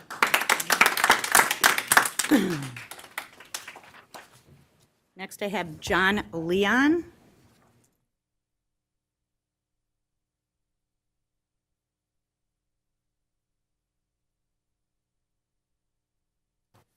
Hello, John Leon. In the other room, can people just go to the microphone in there and speak, or do they have to come here? They'll have to come in here, so I'll We'll call have to them. come I'll here. have to wait. All right, well, I just wanted to say that I served on several boards, and I can understand in an extremely limited way the amount of time and effort that you all put in. And I just want to thank you for following the rules, for doing the right thing, and for making up a very good board. Thank you. Thank you, John. Next, I have Rita Calcott.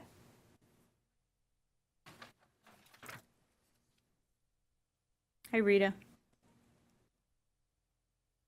Hi, I'm Rita Calcutt. I have 5 children. 1 graduated last year, 4 are still in the district. And just with all of the,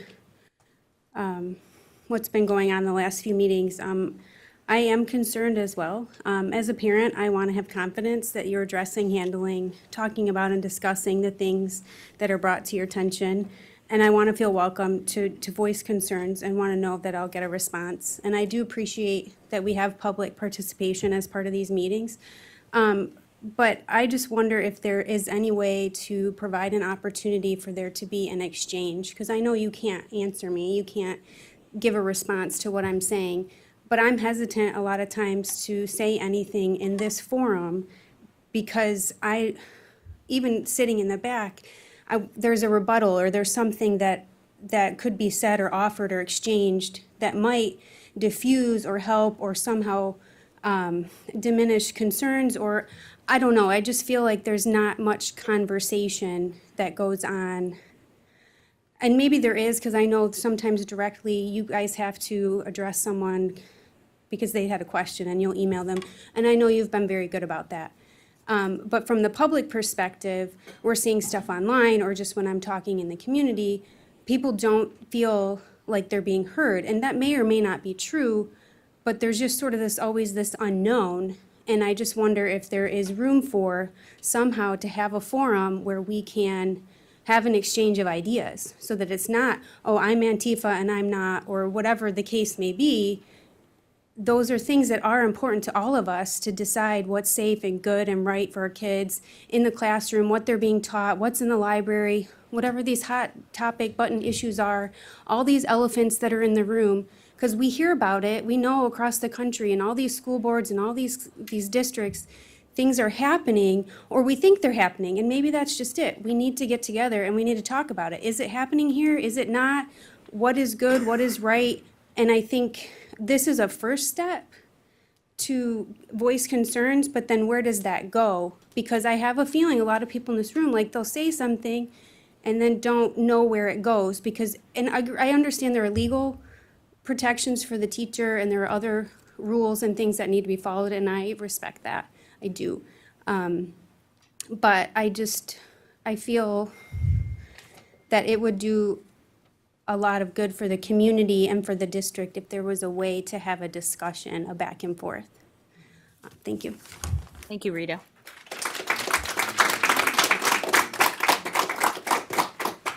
Next, I have Rick Strong.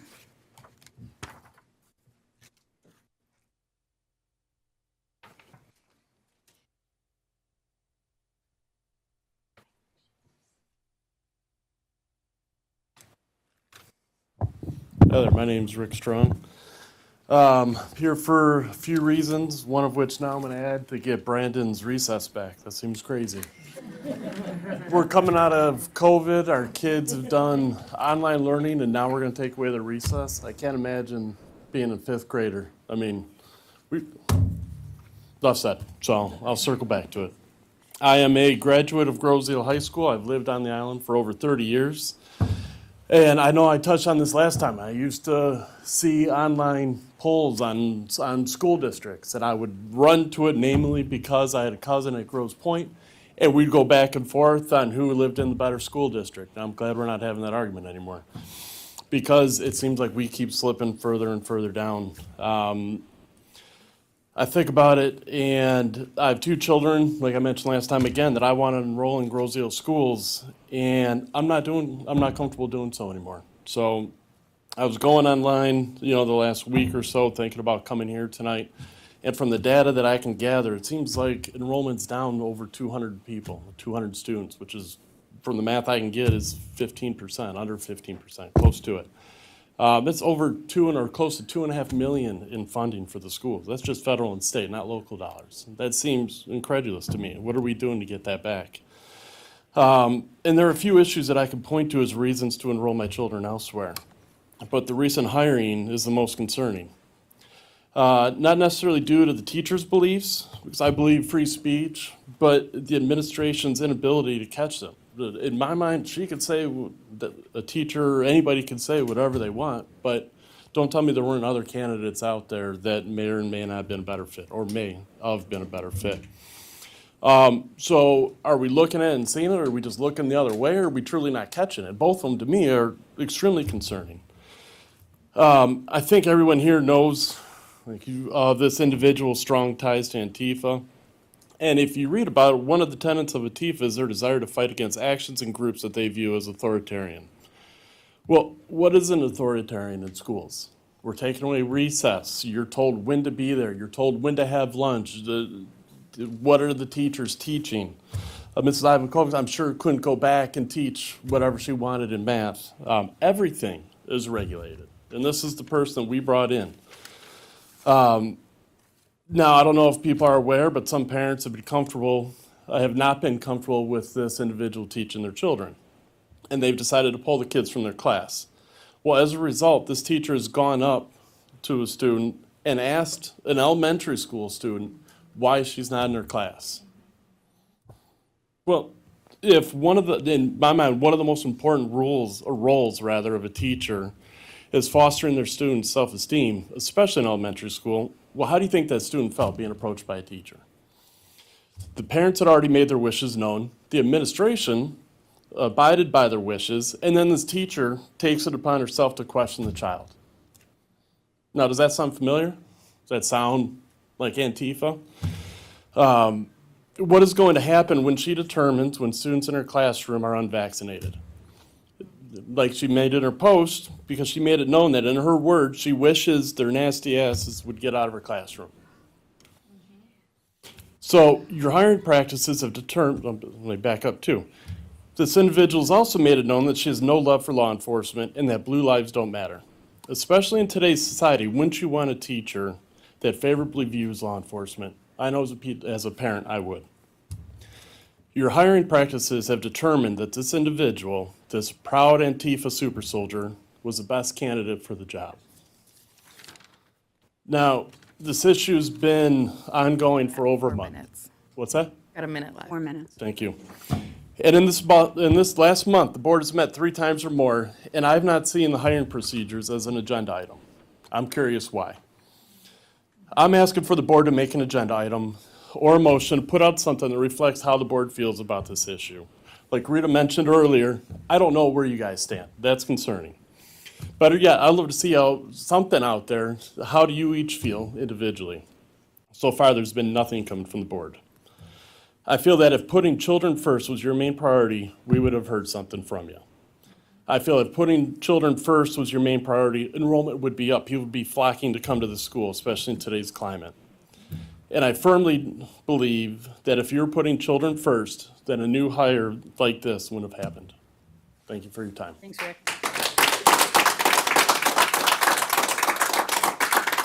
Next, I have Dr. Victor Brown.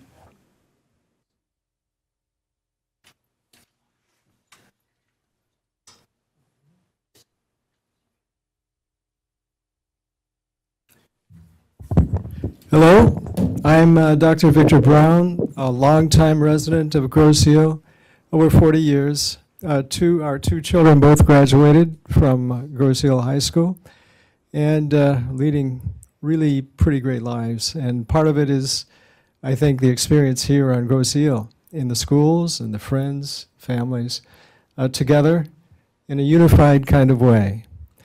I am currently a retired clinical psychologist, also school psychologist, consulted for years with Wayne County RESA on special needs children, autism, kids with behavior disorders, what have you. Also with Wyandotte schools and the center-based programs. I did not work directly with Wyandotte, but I certainly know many people here. A couple of things I want to underscore. I love the idea of, I think it was from Rita, of having some kind of exchange, some forum for people coming together, talking about issues. You know, when I came here, I don't know if you guys felt the same way. When I came here, I thought I would know what people would say, okay, and had formed kind of a prejudgment. Some things came true and some things did not. I hear on the part of those that disagree with you strongly a lot of fear. All of us have been under tremendous stress in recent years, okay?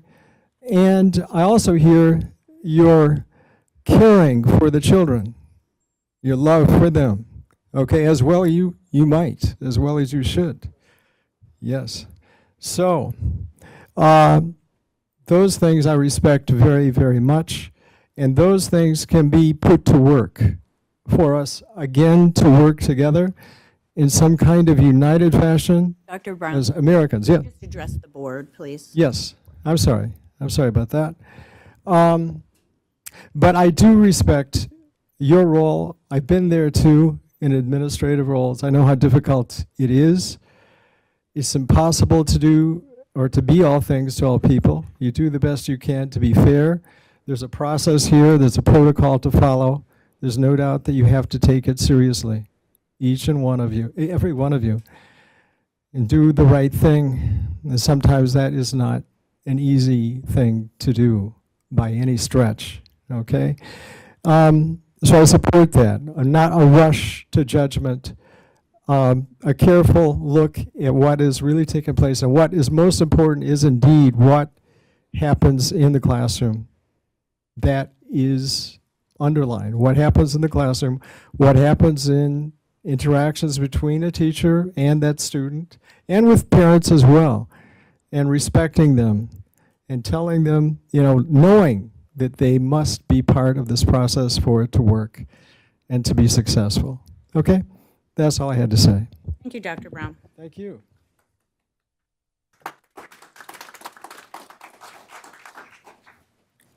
Melissa M.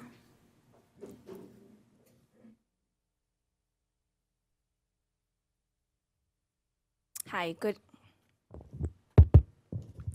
evening.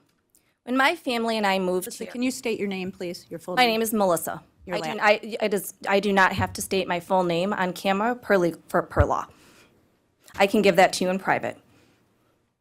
When my family and I moved here in 2017, the schools were one of the deciding factors.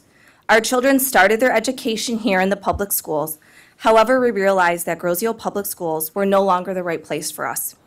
I am wondering, what is the board doing to recruit community members who have moved their children from Groseal schools back? Recent hires have shown that there may be a questionable and unclear policy on the hiring process of new teachers. As a former Groseal parent, what goes into vetting a process of new hires is a concern for me, and obviously I am not alone. A private school not far from here had an open house a few weeks ago. The principal informed me that 6 families in the process of 15 minutes asked her how she vetted her teachers. 6 families in 15 minutes asked this principal how she vetted her teachers. Never in her career had this question come up so frequently. Based on the concerns being brought up over the past month, it is not hard to conclude where these people may be coming from. At this particular school, the open house turnout was larger than the school had expected. People are begging this school to admit their children. They are begging. Are the parents here on the island begging for their children to remain in Groseal schools? As a school board, you have a responsibility to the citizens of this community to make our schools the best they can be for our community. I would like to know, what are you doing to fulfill this? I want the board to realize that your decisions not only affect the schools, but also the community. Looking around tonight, I hope you realize this. Families will start by leaving our schools, and then they will leave our community. It is your job to do what is right for our community here in Groseal in order to continue the growth and success. I challenge you to explore why Groseal families are leaving the schools in their own community and find ways to entice them back. Our community is counting on you to do the right thing. Thank you. Thanks, Melissa.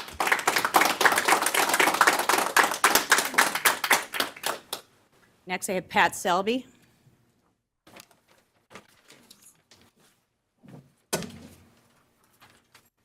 Good evening, Pat Selby, longtime resident of the island, parent of 2 grads, and also former board member, colleague with many of you. I'll try to be fairly brief here. There's a tremendous amount of passion in the room. And I'd like to echo what Dr. Brown said about recognizing in that both love for the children whose parents are here tonight and actual fear. We heard Oxford come up a couple times. And they're exercising their right to give the board input, and I give you credit to the board and the superintendent for hearing this input, because it's been very challenging winter for you, I'm sure. But there's been skepticism expressed about how effective monitoring will be. And I just wanted to observe that, again, knowing the district and the administration and the board, I am confident you'll be effective in your monitoring. You're hearing parent input, you're giving parents an idea of how to give input. And I'm confident that people who care this deeply about their children's education and safety are going to talk to the kids at the end of their school day. They're going to talk about what they've heard in their school day. And that there'll be a reason or an opportunity to get to hear about what's going on in the school from all the teachers, not just the one about whom they're so concerned. I'd also like to say, in support of the board's hiring decision and continuing to maintain this teacher, is that we have to think about the fact that new teachers were about in middle school when Sandy Hook happened. They were in high school for Parkland. They were in their college programs when Oxford happened and Uvalde. And any teacher or prospective teacher who went through that and still wants to put themselves in the classroom, recognizing they may have to put their body between somebody anxious to do their children harm and those children, I have to believe that teachers have to have a calling to be willing to step in the classroom and take on that responsibility. I don't see any reason from former social media posts. I haven't heard of anything new. I haven't heard any actual conduct or actions on this person's part. I just don't see any reason that you could possibly think that a teacher with a calling to teach elementary age children would do anything but go to the mat for those children and to protect her students. So again, it seems like you hired a teacher who has a calling for her field, and I have confidence that you will continue to monitor her and develop her and mentor her. And I'm also confident that all our good teachers who, again, also are here despite Oxford and Uvalde and everything else, that they'll also be involved in the development and mentoring of that teacher. So, thank you. Thank you, Pat.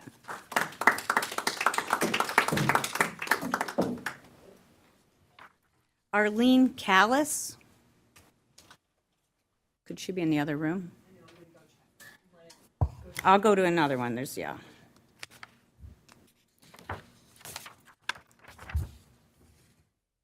D. Schneider? Schneider? It's hard to read the writing. How do you read it? Schneider.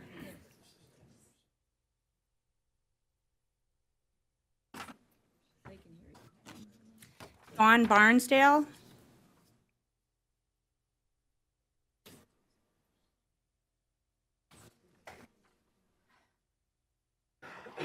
Hello, good evening. My name is Dawn Barnsdale. I have been a resident here for over 20 years. And I'm here to express support for our new music teacher and to not necessarily reiterate, but to agree with a lot of the comments that have been made. I think Ms. Kubiak put it very well and very succinctly. I feel like I don't understand why this has happened. Somebody had to go out of their way to look up something that was bad about this teacher, and her thoughts and her opinions are her own.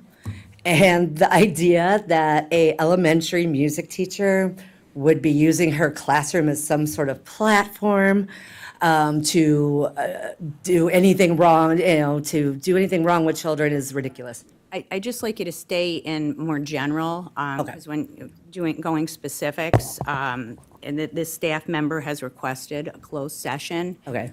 If she's identified, so she has that right. Okay, absolutely. Finding good teachers is very hard, as you well know, and finding qualified teachers, especially in areas of like art, music, and things like that, is also very difficult. So when you have one, let's not mess it up. There is no foot soldiers at Antifa, since it's an ideology and not an actual group. And there's just been some really terrible things being said on social media, rumors, lies, straight up lies, and it's dangerous it could turn into a dangerous situation for a lot of people. My kids also went to Groseal schools, graduated from Groseal schools. I love so many teachers are still teaching that we absolutely adored. And just the thought that somebody wants to go out and ruin someone's life over something that's not even true is ridiculous. So I just hope that I trust you guys. I trust your judgment. I trust in you, the teacher wouldn't have been hired if they weren't qualified. And I trust in the judgment of the sane people in the room. And the things that I've been hearing, different things that, a lot of praise. And it's hard, and I'm very hard on you guys too, and thank you so much for putting up with it. It is very appreciated. And I hope that stronger, not stronger, I'm saying cooler heads prevail, and that this can be said and done with soon, and we'll have a great teacher in our schools. Thank you. Dawn. Who do I have? Is it Arlene? Yes. Hi, Arlene, how are you? I am a retired teacher. I taught in a different district. I've lived on Groseal for 45 years. My son graduated from Groseal schools, K through 12. I just want to tell you a story when we're talking about how hard it is to get qualified teachers. My daughter-in-law teaches in another district, and she has this boy in her class. And this is what happened to her, maybe a month ago. She was giving a test, this is third grade, and she went around and put the papers upside down on the students' desks. And she said to them, "Wait till everyone gets their paper, then we'll all turn them over." So this boy, she hadn't had any problems with, but knew you had to be very careful in speaking with him. He stood up, screamed, "F you," went over and punched her in the stomach 3 times. And when you think the bravery of people that take on the job and career of teaching children, it's a dangerous job now. And he was out of school for 2 weeks. But this is what the mother said: "I'll pick him up as soon as I'm done working out at the gym." So that's that parent. But he was out of school for 2 weeks. And of course, she's walking on eggs, but he's been okay ever since. And when we talk about the mental health of children, it's really, really a problem, and we don't have enough help to take care of their problems. I mean, teachers are supposed to be the psychologists and the social workers and every other thing. So I am praising all of you for using your steadfast rules, and I do hope new teachers are supported in our schools. it is not easy to be a first-year teacher. And any of us, if we think what we may have done when we were teenagers, but we had no social media, aren't we lucky? So thank you for your support of the teachers in this district. And everywhere students have not returned to school, Groseal is not an anomaly about students and families leaving. Many have not returned to school at all. And we have a big job to do in this country to get children back in schools. Thank you. Thanks, Arlene. I called the D. Snyder. I don't know if they were in the other room also, but I'm going to keep going since.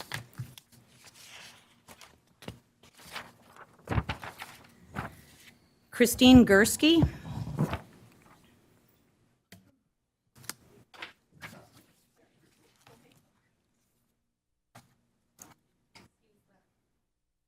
I wasn't thinking I was going to speak tonight, and so my dollar store glasses, and I scratched some stuff here.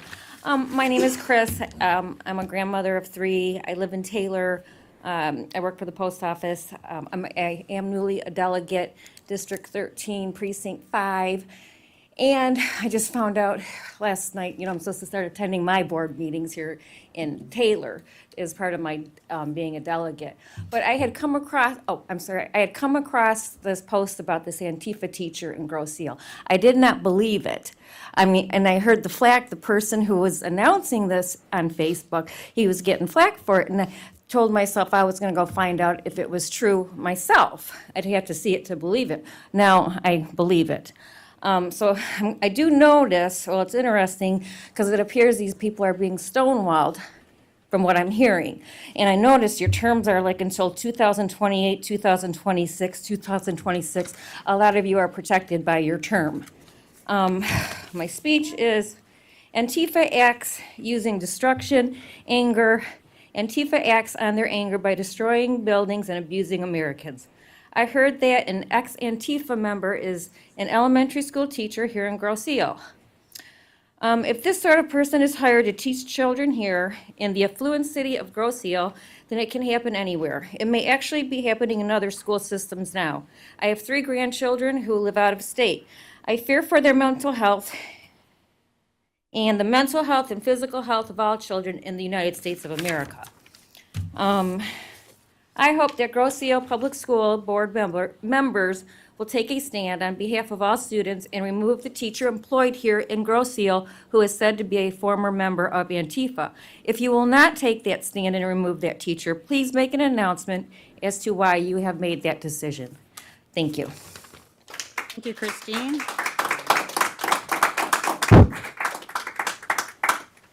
Next, I have Laurent Chapius? Sorry if I pronounced your name wrong. That was close enough. Anyway, my name is Laurent Chapuis, and I'm a resident of Groseal for the last 11 years now. And despite the fact that we don't have a child in school, I am blessing my luck to have lived all my youth without social media, because I would have been in a hell of a trouble if my youth and my teenage years and my college years had been documented for all to see on social media, right? It doesn't prevent me from being a very successful and professional contributor to society. We all grow up, we all do the things that are right. And I think that I would like to thank the board first to continue doing resource management based on facts, not fear. And I trust that teachers and administrators have the professionalism to continue behaving that way. Thank you. Thank you.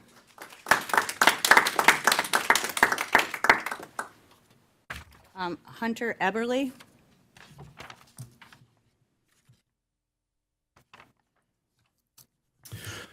I'm Hunter Eberly. I've spoke to you guys a couple times about this issue.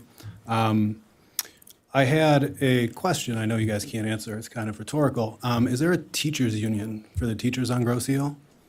Yeah, there's a union that protects them. you guys all have term limits. You have a point where you're out of here, or you can, seek reelection. Who is looking after our kids? That's the parents at this point. You guys have shown us that you are not. With your hiring practices, we have numerous concerned parents here. And we have a lot of people who are retired, have no kids, have no, skin in the game, supporting a teacher who is not qualified to work with these kids, who's not fit to work with these kids, my kids, our kids. And the lack of communication, the lack of what was mentioned earlier, owning a bad hire. You need to do that. You need to let us know this isn't happening again. You guys are going to change the policies for which you hire. It's very frustrating. I've mentioned before, I'm a musician. My wife's a music teacher. We can pull our kids from a music class and teach them better than they would be taught in Grosse Ile Public Schools. Not everyone has that luxury. Some people might want to, but can't afford to go to a private school. They're stuck with either not offering or not sending their kids to music or sending them to this teacher. And that is a terrible position to put parents in. I'm just still extremely disappointed, and I would like clarification on the hiring practices in a statement from the board. Thank you.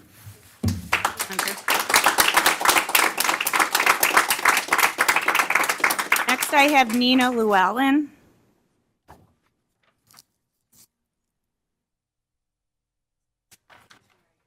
Nina. Hi, everyone. Nina Llewellyn. I have 2 kids in the district. My daughter Grace is a 7th grader at Grosse Ile Middle School. My son Grady is in kindergarten at Park Lane. It's his 2nd year as he did Young Fives. And through my kids' education, I have met with a lot of you on the board through various discussions. I have met with a lot of the administrators in this room, teachers, and I have come to you from everything from concerns, complaints, needing your help in partnership with my children, just really to ensure their best educational outcomes.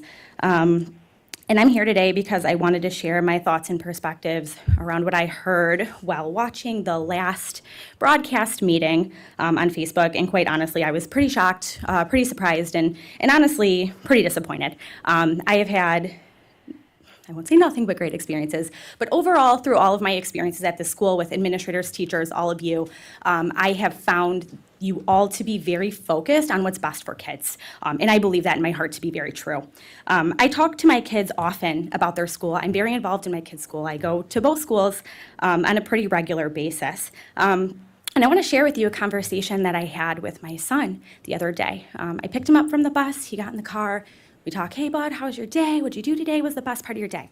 What special did you have? And he said, I had music today, Mom. And I said, how's music? And he said, music's great. And I said, what do you like best about it? I really like my teacher. And I said, oh, that's awesome. I said, what do you do in music class? And to my shock and surprise, he did not launch into a full dissertation on how the music that we enjoy today is founded in Black culture. He told me that they were learning about a song, Music Has a Steady Beat. That is what our children are being taught. Music has a steady beat. And I am not a professional, I am not an educator, but I think that's pretty basic foundation of music education. I'm sure that you are all aware of teacher shortages. We are not immune to that in this district by any means.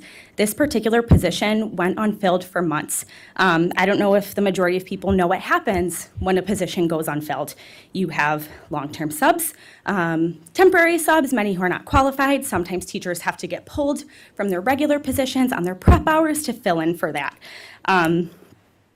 I want consistency and continuity for my child, and my child deserves that. He is being taught music has a steady beat. As a parent, I don't have concerns about the content of character of any of our teachers. We have exceptional teachers, and we are lucky to have them. I do not have concerns about your hiring processes. I trust you.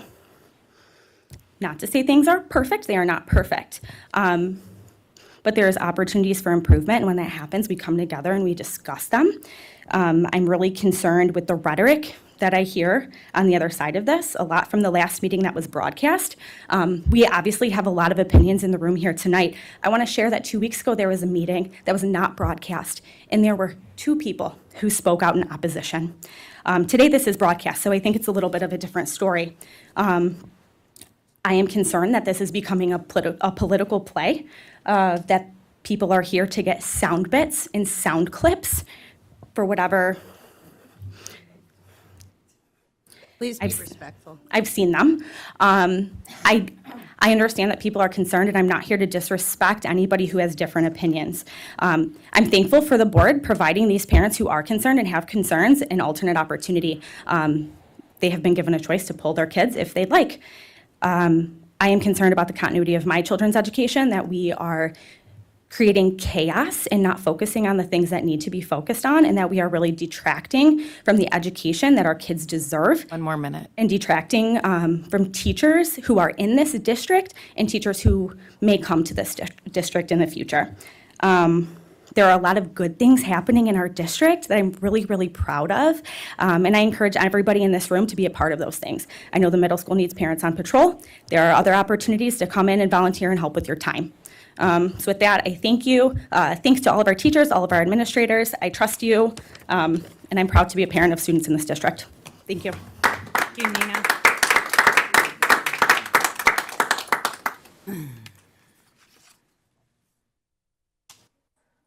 Valerie Nicholson. Robin, you're going to check on that for me. Holly Woomer.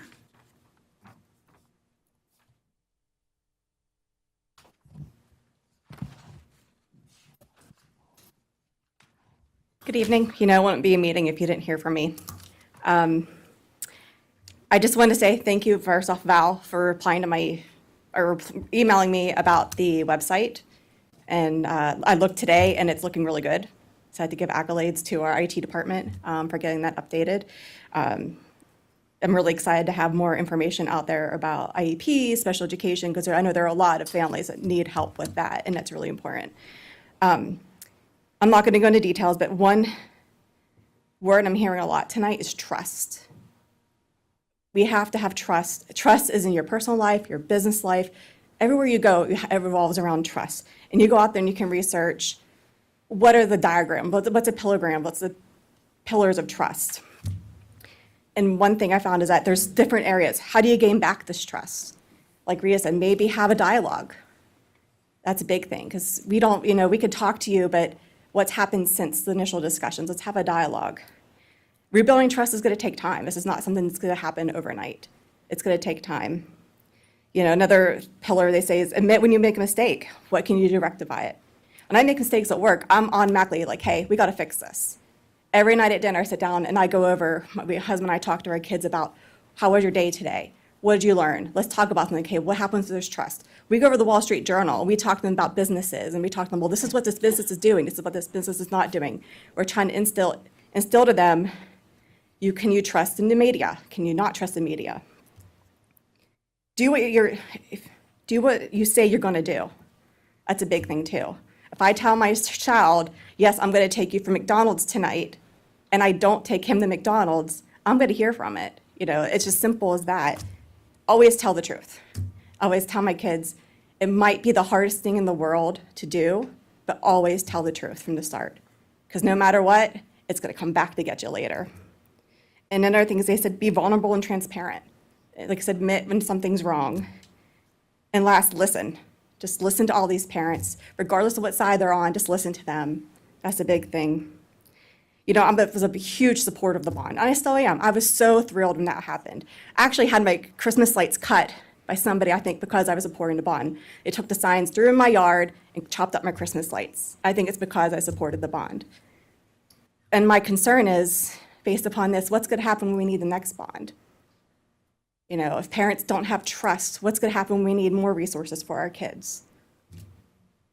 like I said before, social media has changed the way we need to teach these children, these kids, high schoolers, college students.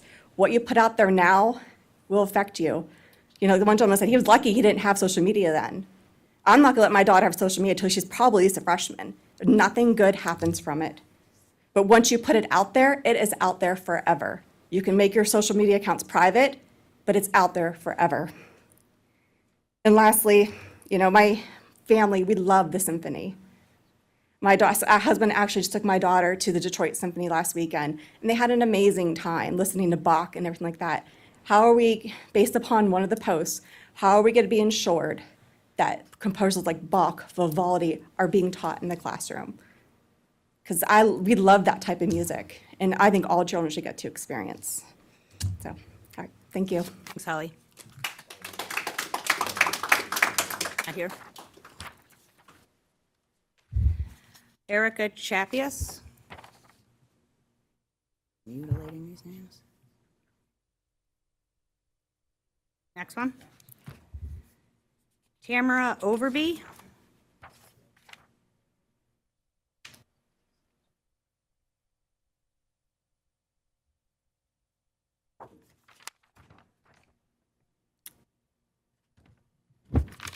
Shannon. Shannon C. C. Can you read that? I think it's here, right back here. You think it's what? Back here? Shannon? Seco. I just couldn't read it. It's not, sorry. Hello.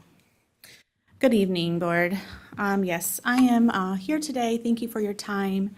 I am Shannon. My name's Ercico. I am the chapter chair for Moms for Liberty in Wayne County. I just wanted to come and introduce myself to you and support it with the parents. That's what we do. I'm also a mother. I have 5 children in public schools. Our mission is dedicated to fighting for the survival of America by unifying and educating and empowering parents to defend their parental rights at all levels of government. The U.S. Constitution protects the rights of parents to direct the care, upbringing, education, and welfare of their own children. Parents across the state are standing up. They're fighting back against this violation of their rights. Each of us have the natural right of God to defend his person, his liberty, and his prosperity. These are the 3 basic requirements of life. Each board member here is required to take the oath of office and support the Constitution of the United States and Michigan. The school board is the first line of defense for children. How are you going to assure safety in your district without proper vetting your new hires? The parents in the community did not ask for this situation. This is a potential hostile learning environment for their children. They did not ask for. They deserve transparency and assurance that their children will be safe when they drop them off for school every day. And also, on the side note, I would always support the return of this recess for these students. They need all the activity they can get. Thank you so much. Thanks, Shannon.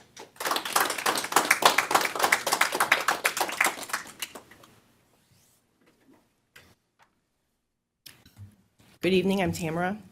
I just want to start by saying Section 3 of the Open Meetings Act, Michigan Compiled Laws 15.263 provides the framework for the discussion at public meetings. You must allow attendees to address the meeting by making public comment. Nowhere in the statute is the body afforded the ability to limit the topics of the discussion at the board. It also should be noted that public officials who violate this act commit a misdemeanor subject to a $1,000 fine for the first offense and a $2,000 fine plus 1 year, up to 1 year in jail for the second offense. The act also provides for the right of a civil suit with damages to board members personally up to $500 plus court costs and attorney fees. I'm back tonight to discuss my concern with your hiring process and your decision to hire a self-declared Antifa soldier to teach elementary students. What was posted was not a joke, it's not funny. While some dismiss Antifa as an ideology, its members have been known to come into a city that is not their own and protest turned violent. Violence towards police officers, violence towards humans who don't think like they do. Their violence and their disruptive behavior has been very well documented. Antifa and its members are the epitome of a bully. This is where I find things ironic. You see, I have a 5th grader, I've told you. One of the amazing programs GI School offers is the DARE program. I think everybody probably in this room has gone through it. She's enjoyed DARE very much and is probably the most talked about after school at the dinner table. Ironically, the other week she came home and brought up bullying. That was the topic of the week. By the way, there is a serious problem in this school about bullying and excluding children. But I digress. I find it interesting that the recent new hire is a self-proclaimed Antifa soldier, essentially bragging that she is a member of what I would classify as a bullying organization. It is a bit of a double standard to teach children that bullying is bad and then actively protect adults who declared members. Is a bit of a double standard to teach children that bullying is bad, but then to actively protect adults who are declared members of groups who do just that. I moved here for the school district, and now your decision to hire a teacher with extreme and dangerous ideologies is forcing me to decide whether or not my child will continue here. There are great private schools in the area, I'm sure you're all well aware, and while I intentionally moved to a community where my child could attend school in the same place she lived, I don't mind pulling her. Children are impressionable. I think they say, if you want to know all of your bad habits, just have a child. They'll show you. They're sponges and have no filter. They're influenced by their peers and have to navigate making hard decisions with peer pressure. To think they aren't heavily influenced by the adults in their lives is simple-minded and flawed. This teacher, as well as all of the other wonderful teachers here in Grosse Ile, have so much power over how our children view the world. I believe the reputation may have changed at this school. I keep a very open line of communication in my house. The message at home is that we are human and we make mistakes. We learn from those mistakes, but it does not absolve us from consequences. I must remind you what I said previously. I entrusted you to make good decisions. This includes the people you hire. As of yet, it appears that you have not been working on changing the hiring process. That sends a message that you have no intent to change anything, and the message is received loud and clear. The theme in various email responses to parents regarding this new hire has been the best interest of the children. I struggle to see that. From what I can tell, the board has made some questionable decisions for which have had a ripple effect, now is negatively impacting the community. Originally, voting to take away a class period from our high school students, reducing from 7 periods to 6 periods, directly impacted the arts program. As a result of that one decision, another decision was made to combine band and choir director positions. Follow with me. One more minute. The high school teacher was moved to elementary. The elementary teacher is moved to a different position. And it is not a shock that that choir teacher quit and moved to a different director position. Now, we are struggling to find a teacher to fill that spot. Poor planning and poor decision-making should not be standard practice of this board. When you're making decisions of the best interests of the children, they have consequences. When asked about the hiring procedures and where the failure occurred to vet this teacher, there has been mention of a Supreme Court case. I don't even know what you're talking about or what has been talked about. There is nothing. This hire should never have happened. Let me be clear, I don't want any extremist views in this classroom. I never want to live in an echo chamber, but the school is for math, science, English, and electives. We don't need a teacher who hates law enforcement. Best interest of the children, remember. I will end with this. I appreciate. Thank you, Officer Canterbury, for being in the school. Erica Tapias, she's not here.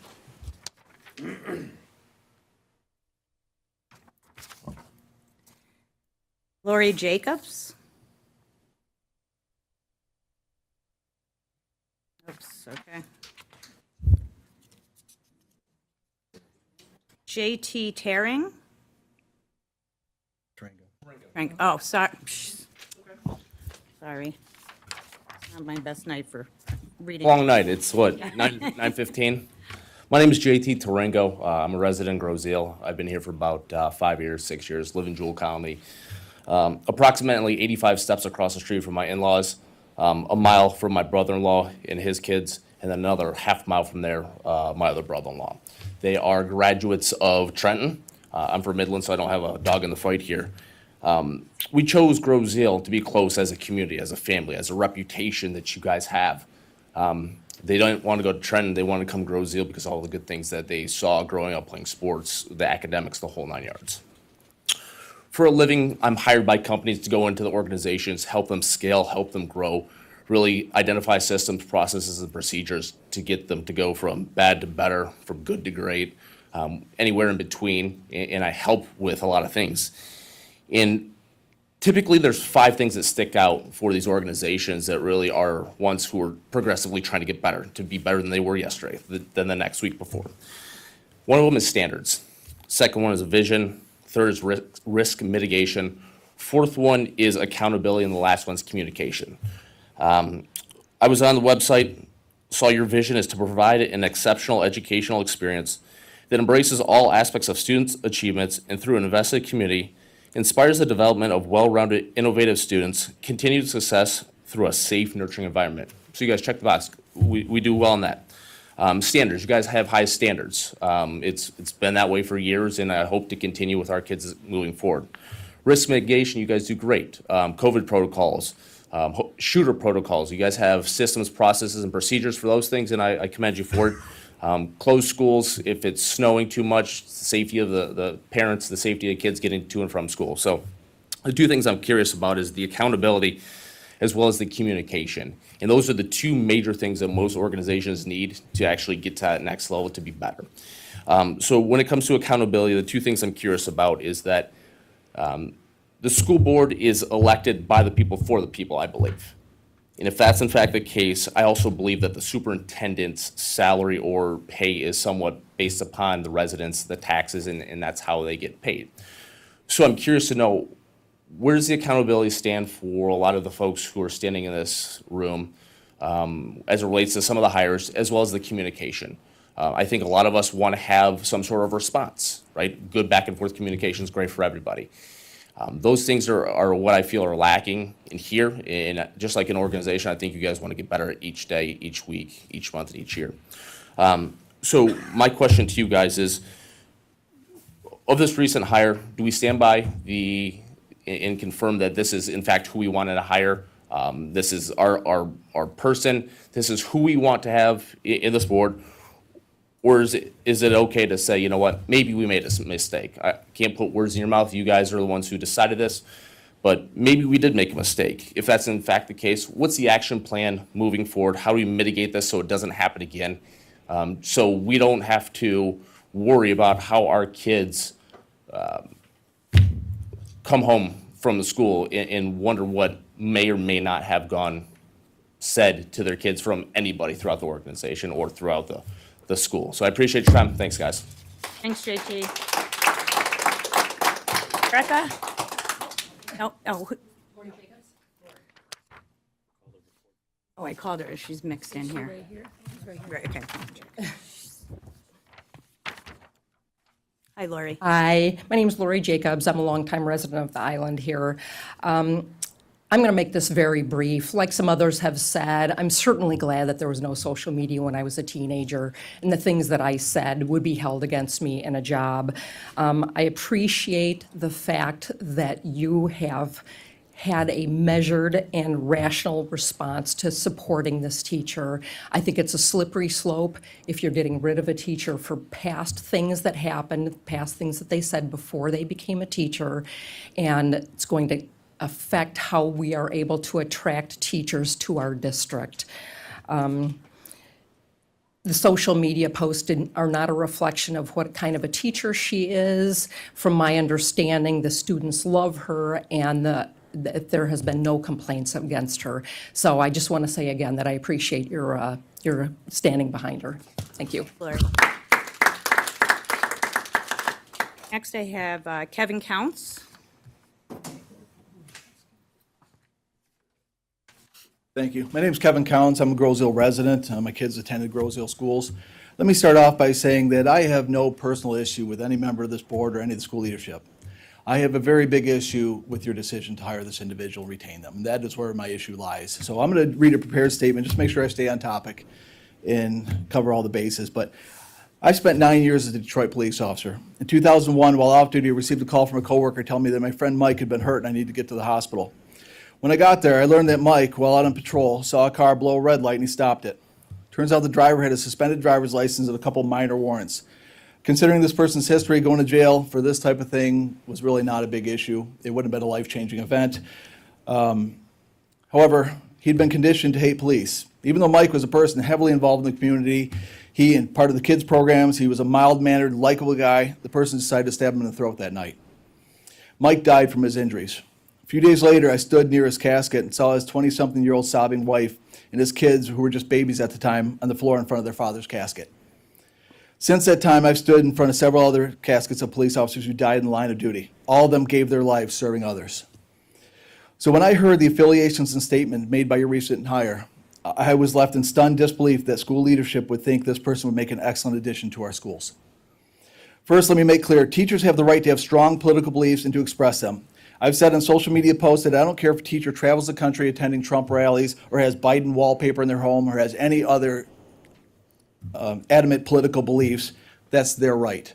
Our current state rep is currently in office, was a former teacher in Groseal schools, and if she decides to return when she's done in Lansing, I would have zero issue with it.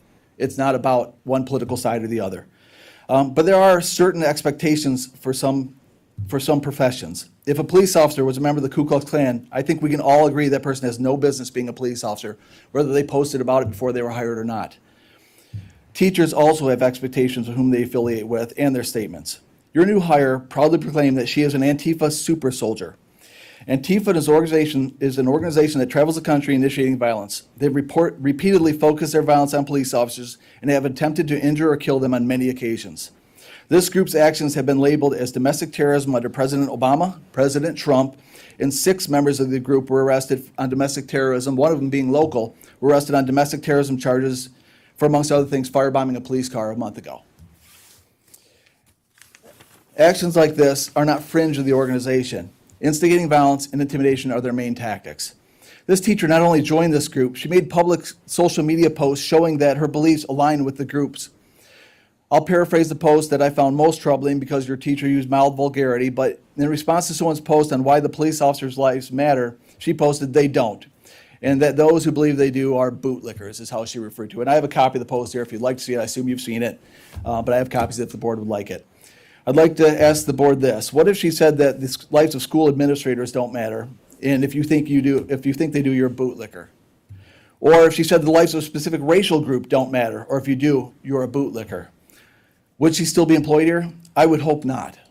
The lives of police officers are no less important, and joining a group that is known for domestic terrorism, targeting police officers with violence should immediately exclude a person from employment in certain jobs, a teacher being one of them. Yet when I contacted the superintendent with these issues, she responded that the teachers' evaluations are good, so she's going to remain in the schools. I have a real problem with that. This teacher is probationary. The reason we have probationary status is so we can find out if an individual is capable of performing a job, or in case we learn something that we should have excluded them from hiring in the first place. I would say that her affiliations and statements have excluded her from hire. Your own policy and state law allows the board to terminate the employment of a probationary employee at any time, yet despite learning all this, you've kept her in our schools. I hope that one day she realizes just how ignorant it is to lump people together into groups so they can be hated. But for now, I expect this body to do what any reasonable body would do and remove her from our schools. Thank you for your time. Thanks, Kevin. Mark Ferguson.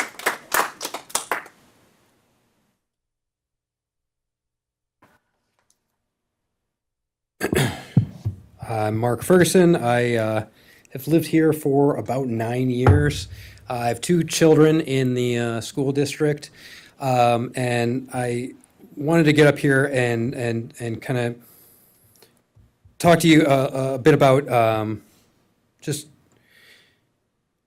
free speech, for one thing, and for 2, talk to you about and thank you for supporting the teacher in question. I'm a firm believer in free speech. I believe everybody here has a right to state their case. I also believe that if that free speech impeded in her actual job, that you would take action. With the previous gentleman had stated that if somebody was a QAnon or a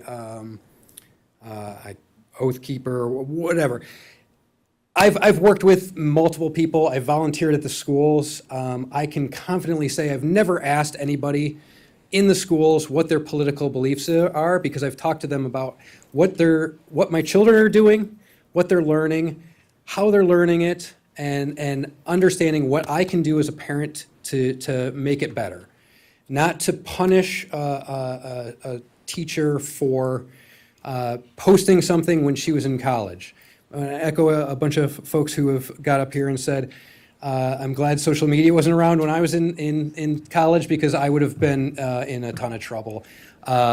Because frankly, that's when you're kind of learning, which is the whole part of college and the whole part of being a college-age child is you're learning how to be an adult, and you're going to make mistakes. And one thing that I always stress to my children is mistakes are something to learn from. They're not something to be punished from.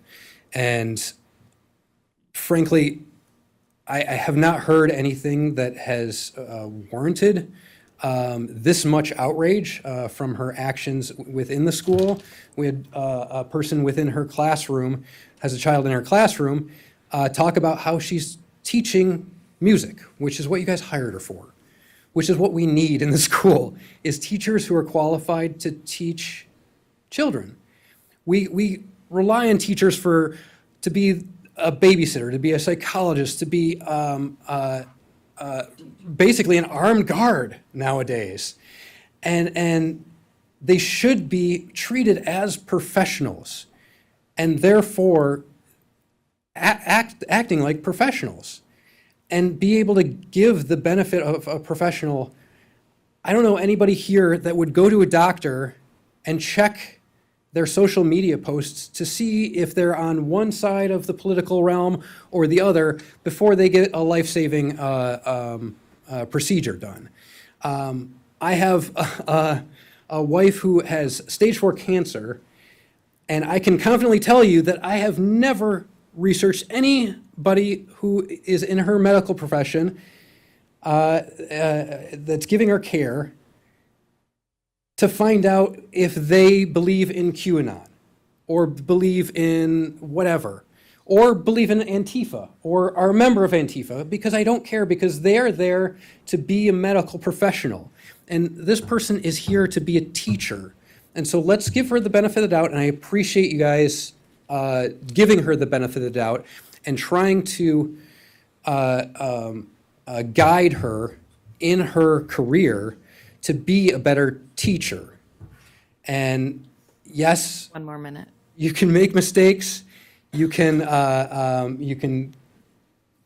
talk about how she is putting our kids in danger because you think that she's not going to do what every other teacher is going to do, which is stand in front of any danger, any issue. They're going to help your kids because that's what they're here for. They're not here to be a political mouthpiece for any of the people behind me. They're here to teach, and I appreciate you guys focusing on the education and caring about my children and everybody's children here who are going to the schools. And appreciate you guys focusing on the important things like Mr. Whitehouse's presentation and Mr. Hadermaker's presentation, because those are the things that you guys should be focusing on. And I appreciate that those things are the things that you guys are continuing to push forward and continuing to push forward to a vision to make our schools better on an ongoing basis. So, Thank you, Mark. sorry.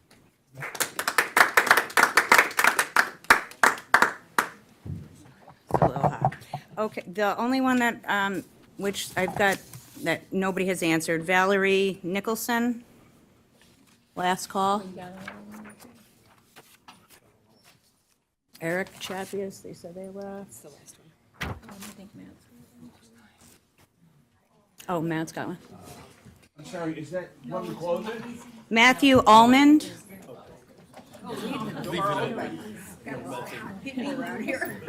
Matthew, where did this come from? Matthew Almond.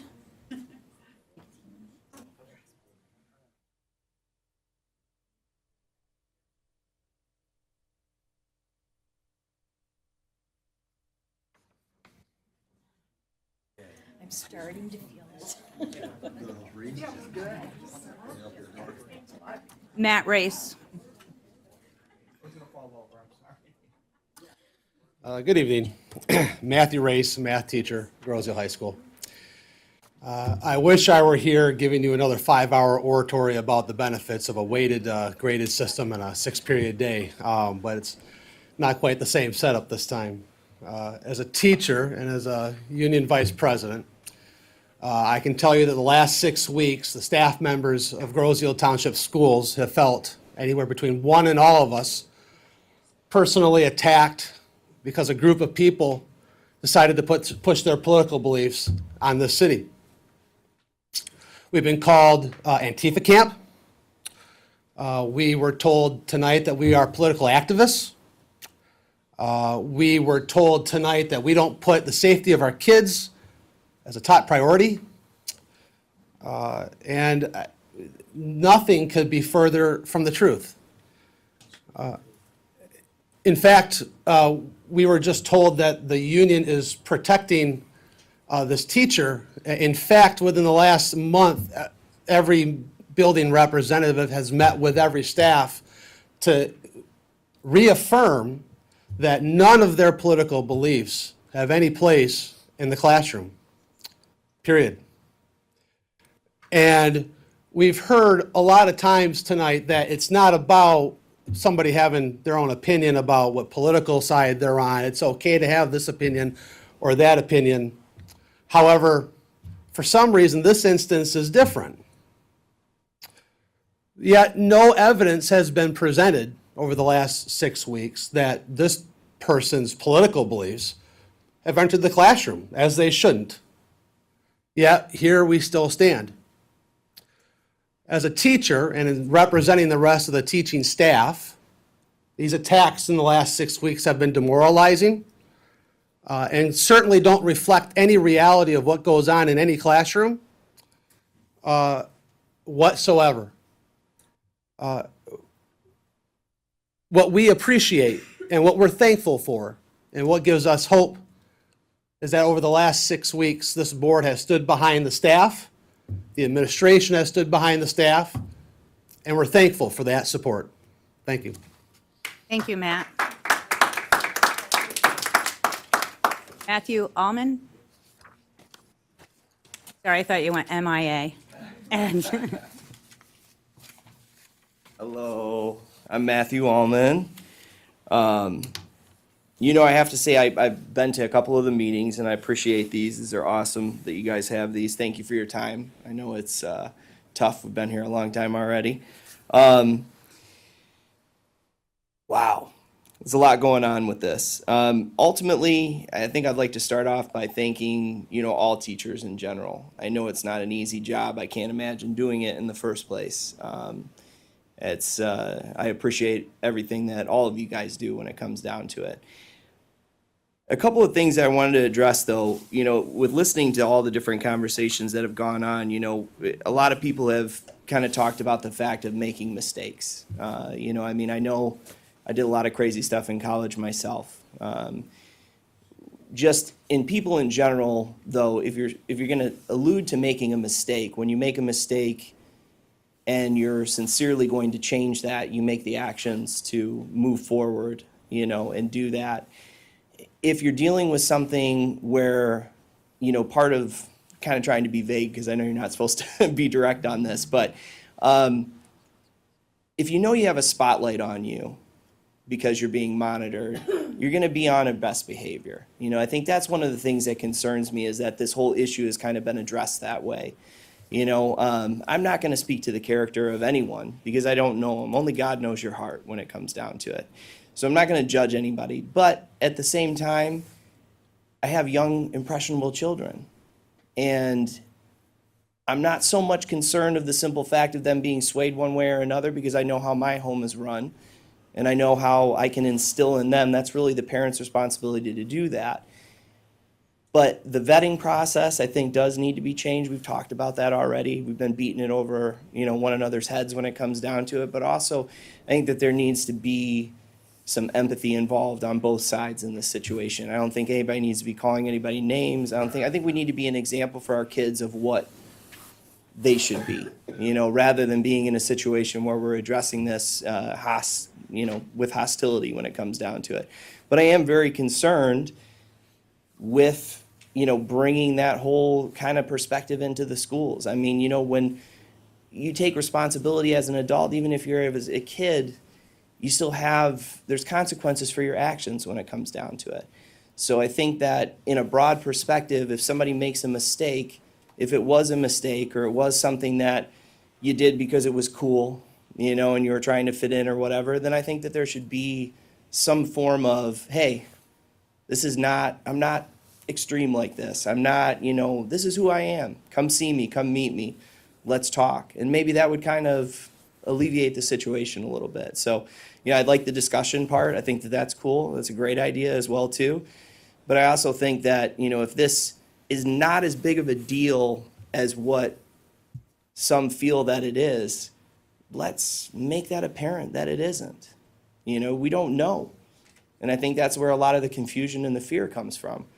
So if we can hit it head on with calm minds, I think that would really bring, a lot of resolution to this whole situation. You guys got a tough job. I can respect that.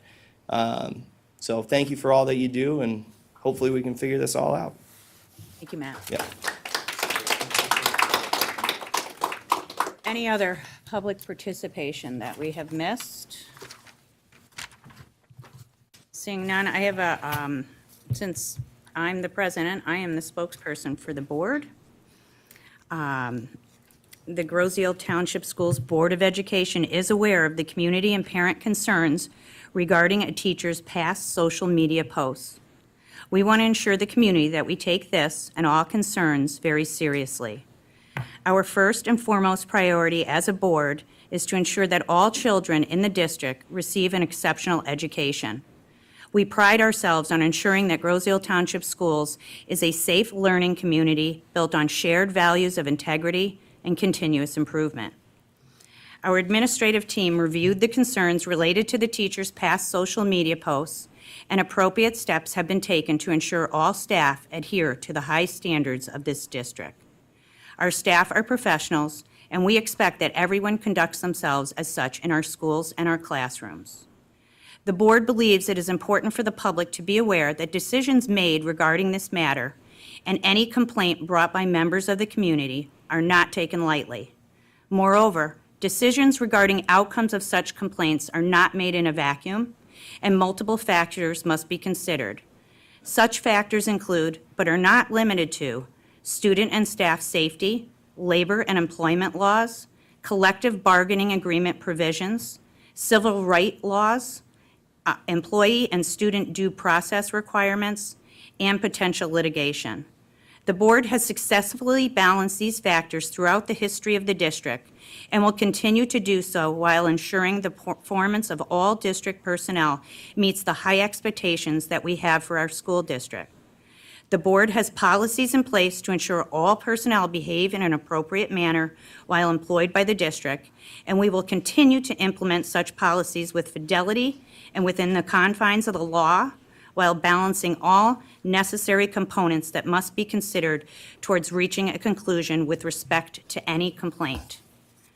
We also trust our administrative team to lead a rigorous hiring process, and we are confident that they consistently will review these processes and procedures and ensure continuous improvement and maximum effectiveness of our district systems. Our administrative team works hard to create a supportive and positive culture for our staff. This includes upholding employee rights and complying with district policy and local, state, and federal law. All of our employees have the right to be evaluated based on their work performance, and we trust that staff are provided with ample opportunities to grow in their role, expand their own learning, and develop as professionals. Finally, we thank the Groseal Police Department for a continuous partnership. We pride ourselves on the strong working relationship between the district and the police department, and we continue to meet with them regularly to ensure safety in our schools. and we now will move forward and exert our energies on exciting educational opportunities we continue to put in place for the students of Groseal Township Schools. That is the end of public participation, so we will move on to curriculum office update. Wherever you want. Whatever you would like. They want to break. Oh, you know what? We're going to take a 5-minute. 5-minute break, not 10 minutes. 5 minutes. We're just two. Oh, you said two?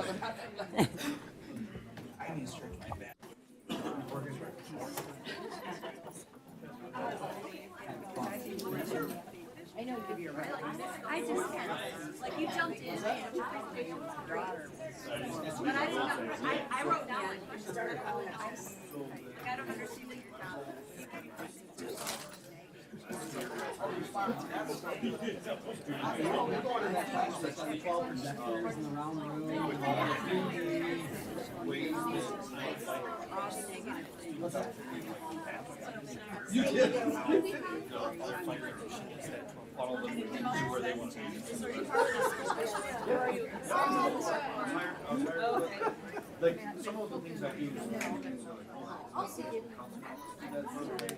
Yes.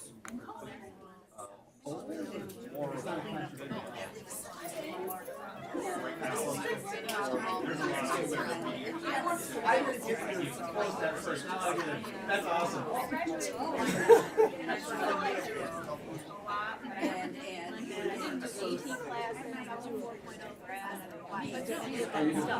Nobody was ever knocking on the teacher's door saying, hey, here's this opportunity.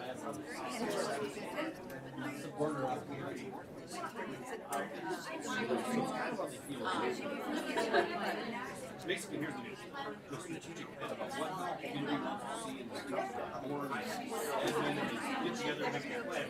What they want to see from the board, our progress. Part of us.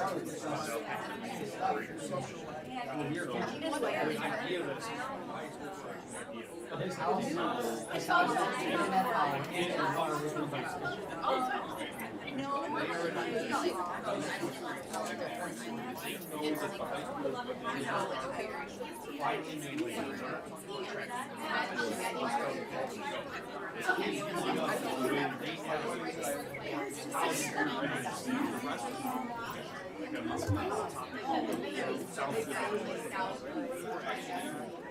How do I go back?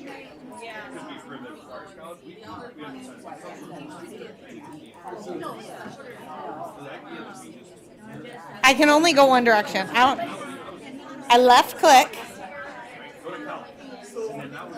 Okay, now how do I go back to the beginning? No, you can do it. Oh, I can scroll. I like a clicker. You guys know I like a clicker. I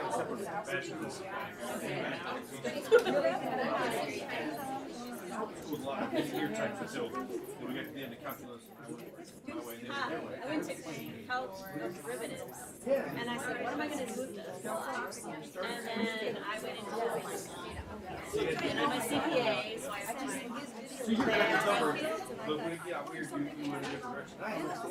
I went to Human Airport, and then Wayne State.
Okay, you guys, we're going to resume. Hello? Gentlemen, we're going to resume the meeting now. I hate using the gavel. Okay.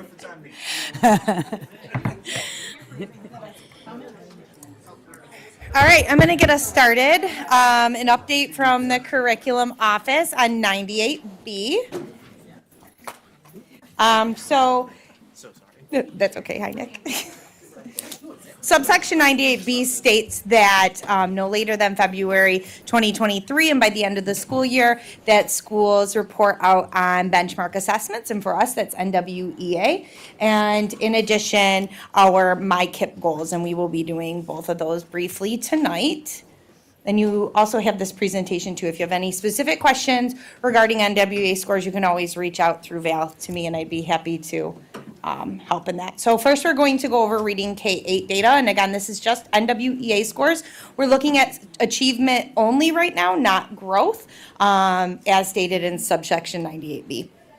So when you're looking at the reports, I'm going to be scrolling through. I won't be reading every number for you, but just to give you a little background at what you're looking at. We always start with Park Lane and we go through the middle school. It's not part of 98B to report on high school scores at this time, so that would be a different report for you. So every time you see a chart like this, we are looking at student achievement. We're going to go through reading first, and this is looking at student percentile, so percent proficiency.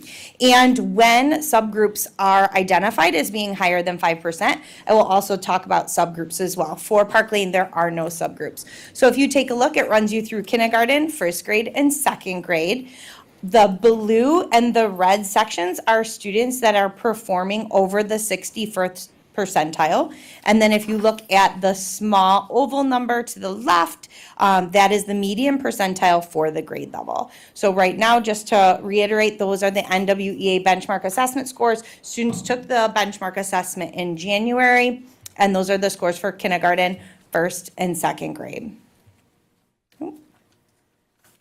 When we look at reading grades 3 through 5, Meridian, we do have a subgroup of Hispanic and Latino students, and this accounts for over 5% of the student population, and that's why it is included in a subgroup for Meridian. And again, you can take a look at student achievement scores. We're really focusing on the green and the blue section for our students at Meridian. Again, measuring achievement, not growth.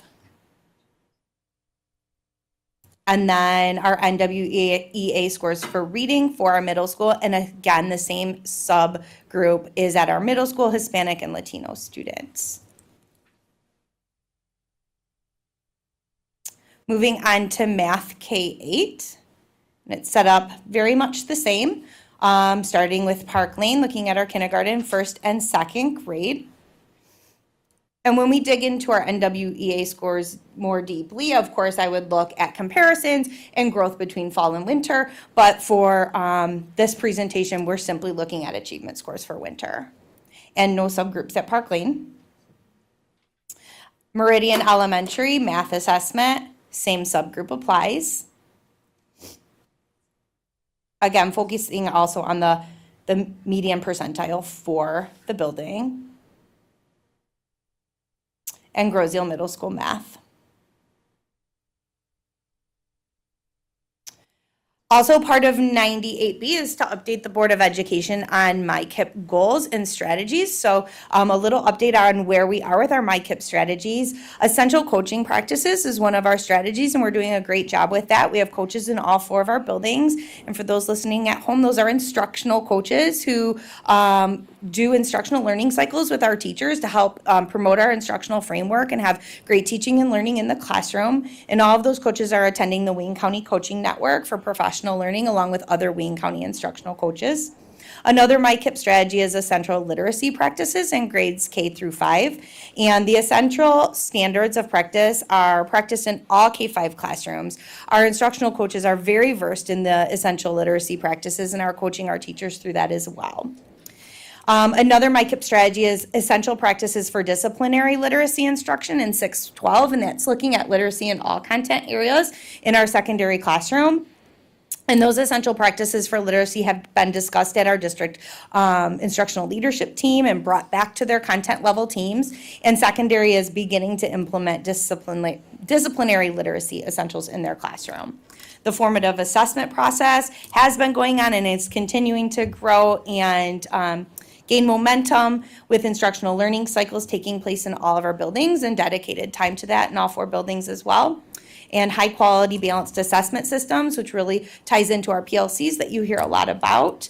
And that's implemented in all buildings, and especially with our common planning time in all core areas K-8. That's really helped through that strategy as well. And then at the end there, you will see our MTSS framework, which is a work in progress. Definitely, it's being revised and implemented right now.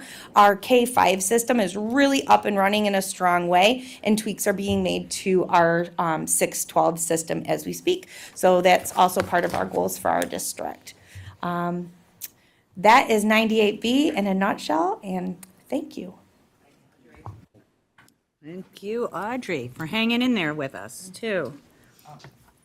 Get a copy of the data, the presentation emailed to us, or part of our board brief with the gospel?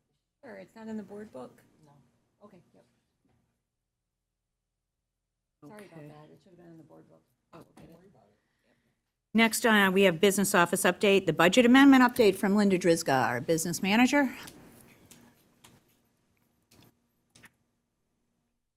Robin, do you want me to take the wheel? I got it. Okay, tonight we're going to be presenting the amended budget for the fiscal year of July 1 of 2022 through June 30th of 2023.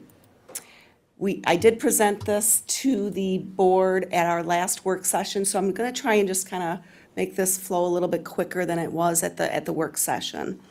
What you're looking at is the first column shows the actual 21-22 fiscal year numbers. The next column shows the original budget that was approved back in June of 2022. And then this third column is the proposed amended budget, which you will be voting on that resolution later on. And then the last column is the amended budget difference from the original budget to the proposed budget. When we I'm going to do these as wholes, and then the next couple of slides I will go individually and try and explain each of the differences there. So when we look at the total revenues, and we're looking at the original budget, we were budgeting $21,015,399. For the proposed amended budget, we're looking at $21,922,032 for a difference of $906,633. Looking at the total expenditures, original budget, $21,954,275. The proposed amended budget, we're looking at increased expenditures to $23,198,212 for a difference of $1,243,937, which is a net expenditure increase over revenue of $337,306. The other thing I do want to point out is we have a restricted piece of the fund balance for our health insurance. At the beginning of the year, it was at $155,000. The board approved that to increase that to $162,800. So you will see that change as well in this amended budget. This will be on our website too. So now we're looking at the revenue changes. That total revenue change was an increase of $906,633. When we look at that, the local differences, the local increase was $537,731. The bulk of that is the shifting of our hold harmless. And again, I'm going to try and make this as brief as possible, but back when we did the original budget back in June of 2022, we were thinking as a district that the state was going to eliminate our hold harmless. That did not happen. So what we have to do is shift those dollars from the state fund, state aid foundation allowance amount, to our hold harmless amount. So that's why you have that big increase in the hold harmless. We also have an increase in our investments, our interest income of about $79,000. And then miscellaneous revenue, we have Chromebook insurance and AP testing. We have a decrease of $11,500. Our athletics were increasing by $15,000, and other miscellaneous were increase of $825. The intermediate increase is $76,600. Again, I'm going to reference when we did the original budget back in June, we estimated what our per pupil amount would be. At that time, it was about $300. Since that time, we have received, more revenue from that enhancement millage. And we've also received information from Wayne County RESA that per pupil amount really is about $350 for our district. It may be different for other districts, but for ours, it's about $350. So that's a $50 increase per student for about $76,600. On the state revenue, again, I'm going to reference that shift of money from the hold harmless. But then also, in addition, we had an increase in the state aid foundation allowance from what we originally budgeted of about $320. And then we have a decrease in our enrollment numbers. We projected 1,610, and we're actually at 1,596, so a decrease of 14 students. That total is a decrease in state aid foundation allowance of $112,156. We have a UAL increase. Again, that's an unfunded actuarial amount that the state funds us, but then we also will have that on the expenditure side of $106,065. We have a reduction in 31O money of $60,840, early literacy grant increase of $22,825. We have an at-risk or Section 31A grant money increase of $50,865. There was a Section 31AA, that is a new grant this year. Our grant amount was about $186,000, but we're working on how to spend that right now. So we've got $149,500 of that allocated, and you'll see that in the expenditure side, same amount. And then there's other categorical amount. That decrease was $10,125 for a total increase of state revenue, $216,134. Then there's the federal revenue, and I'm just going to kind of, roughly go over this. We get title funds, and we're amending to the amounts that we were given, plus any carryover amounts from the previous year. IDEA funding, there was a reduction in our actual award of $83,148. And then the ESSER funds, we have been shifting our money for what we're using, the purpose of these monies. So when you see that shift in the revenue, you'll also see the shift in the expenditures. Perkins funding is reduced to the new amount of reduction of $6,800, and then Medicaid an increase of $5,000, so a total reduction in federal funding of $88,617. Then we have another category of incoming transfers from our ISD or other consortiums. Our Act 18 funding was a decrease based on our expenditures, $7,525. And then we have special ed consortium funding increase. We're estimating that to be about an increase of $100,000. We have one-time ISD, which is our Wayne RESA. That special ed funding is $63,900. We have an increase of other school district income of $600, and a DCTC added cost increase for this year of $7,810, for a total increase in incoming transfers of $164,785. All of that combined equals that total increase of $906,633. Oh, this is not showing up. Darn it. Did you pull that up from the? Yeah. How do I? Yeah, so what this, and this will be up on our website. So we had an issue with this earlier today, and I thought we fixed it. But what this is showing is a pie chart of our revenue. And the first slide is really last year's revenue and how it's broken down. So I can just kind of go do a quick review. The bulk of our revenue in any year is our state aid. And this, in 21-22, the final amount was about 76.37%. And then the other categories, so we have federal revenue that was 7.28. Our transfers in was 3.64%. Athletics was 0.9%. Our local revenue last year was 8.27, and the enhancement millage was 3.54%. And then my next slide, you get a little bit more. I don't know why.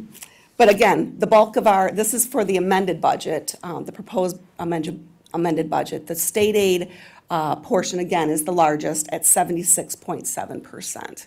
And, you know, as I said, there's enhancement millage is 2.55. Local revenue is 8.34%. Athletics is 0.97%. Transfers in is 4.42%. And what you do not see is the federal piece at 7.02%. That's the revenue. The next slide shows the change in expenditures. The total expenditure change increase of $1,243,937. And that change is represented by our categories of salaries and benefits, which is the biggest piece of our change. And that was due to contractual obligations. So we had a couple contracts settled in December and then earlier this month. So those are reflected in this proposed amendment. So a total increase in salaries is $462,014. An increase in benefits of $291,968.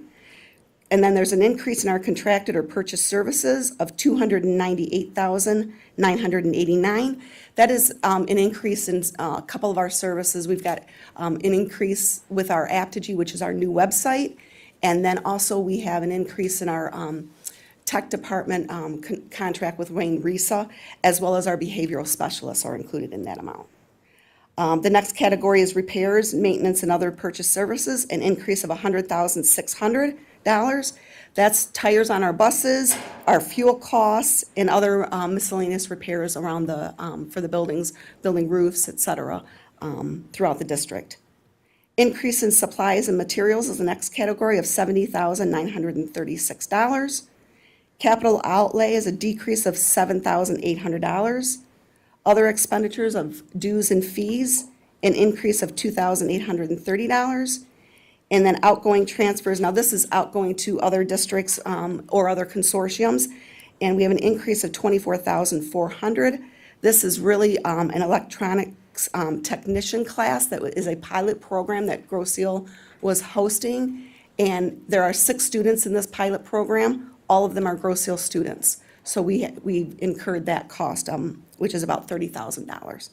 So all of those categories, increases and decreases, equate to the total increase in expenditures of $1,243,937.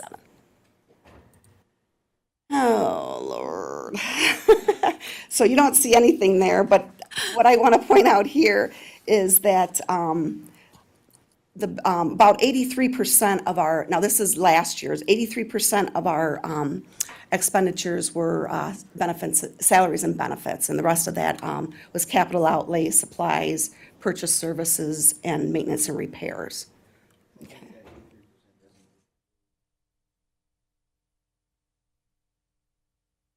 Correct. Yep. You would, that percentage would drop if we were to include the sinking fund expenditures, yep. Mhm. Okay, and I'm surprised to see what the next slide shows. Oh, not much better. Okay, again, here again, the biggest piece of that pie is salaries and benefits, and the proposed amended budget is going to be about 81.41% of the budget. Okay. Any questions?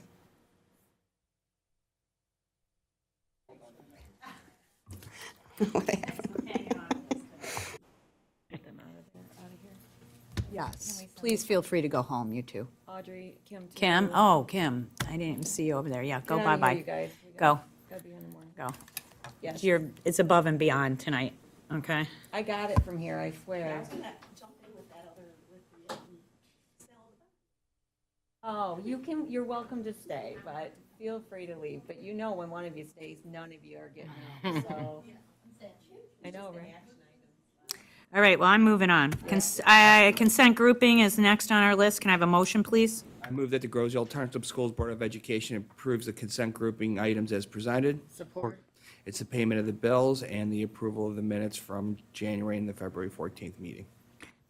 Questions, comments, anything? All in favor? Aye. Opposed? Motion carries. Moving on to action items.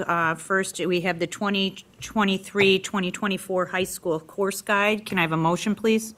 Move that the Grosse Ile Township Schools Board of Education approves the 2023-24 high school course guide as presented. Support. Any discussion? We got to take a look at that. I think it was circulated in the work session. Yeah. Yep. Okay, all in favor? Aye. Opposed? Motion carries. Ingenuity catalog. Can I have a motion, please? I move that the Groseal Township Schools Board of Education approves the addition of Ingenuity course guide as presented. Support. Discussion. No, this is just went through curriculum again. This is just an added on to Michigan Virtual. Okay, any other questions, comments? Nope. All in favor? Aye. Opposed? Motion carries. Next, we go into middle school new courses. Can I have a motion, please? I move that the Grosse Ile Township Schools Board of Education approve the new middle school courses for the 23-24 year as presented. Support. And this is the two new courses are the Introduction to Engineering and the Introduction to Programming that we went through in the work session. Perfect. Any other questions or comments? All in favor? Aye. Opposed? Motion carries. Next, we have the high school news course. Can I have a motion, please? I move that the Grosse Ile Township Schools Board of Education approve the new high school course for the 23-24 year as presented. Support. And this new course is the concepts of engineering that we also reviewed in the last meeting. Any other questions, comments? All in favor? Aye. Opposed? Motion carries. Next, we have school of choice. Can I have a motion, please?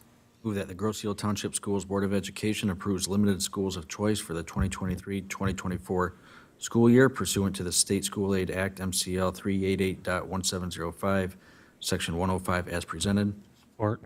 This will go through every year with putting a number on the number of school of choice students per grade with the inclusion of ninth grade this year.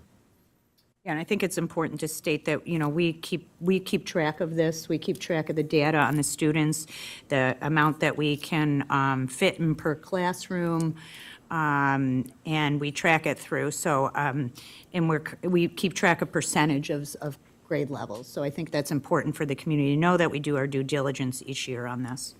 And more importantly, we screen, especially with ninth graders coming in, we screen children coming in. Yes, we do. There are guidelines that we follow as far as who we're able to accept when looking at discipline and behavior records. Okay. Any other questions, comments? All in favor? We need support. Oh, we didn't get support? Support. Jeff did. Jeff did, yeah. Scooter and then Jeff. Yeah. I not hear anything. It's getting late. All in favor? Aye. Opposed? Motion carries. Next, we have the 2023 band camp. I move that the Grosse Ile Township Schools Board of Education approves the 2023 band camp field trip as presented. Support. This is a field trip to Bowling Green State University, July 30th through August 3rd. There will be approximately 75 students with chaperones also attending. Looks like it'll be a good trip for our band students. Yeah, I think they just changed locations because of last year. All in favor? Aye. Opposed? Motion carries. Next, we have fifth grade camp. Can I have a motion, please? Move that the Grosse Ile Township Schools Board of Education approves the 2023-24 fifth grade overnight outdoor environmental education field trip as presented. Support. This is just what was presented at the work session and moving it from the May timeframe to the November timeframe. Any questions, comments? All in favor? Aye. Opposed? Motion carries. Next, approval of the procurement services for the bond. I move that the Grosse Ile Township Schools Board of Education approves the selection of the listed firms, Wade Trim, Foresight Design, The Collaborative, and Chemtech. Support. And this is Wade Trim for the traffic study. The contract cost is $31,900. The athletics design for forest design, the contract cost is $468,500. The architectural engineering design, the collaborative contract cost is $1,862,500. And the survey services for Chemtech, the contract cost is $41,500. And there's just a correction to the traffic study, should be $31,900. There's an extra set of zeros on there. Okay. Okay, any other discussion? All in favor? Aye. Opposed? Motion carries. Next, we have the amended budget. I move that the Grosse Ile Township Schools accept the amended budget as presented for the fiscal 22-23 years. Support. Any further discussion after Linda presented? Good job, twice Linda. to us? Okay, all in favor? Aye. Opposed? Motion carries. And finally, gifts to the district. Can I have a motion, please?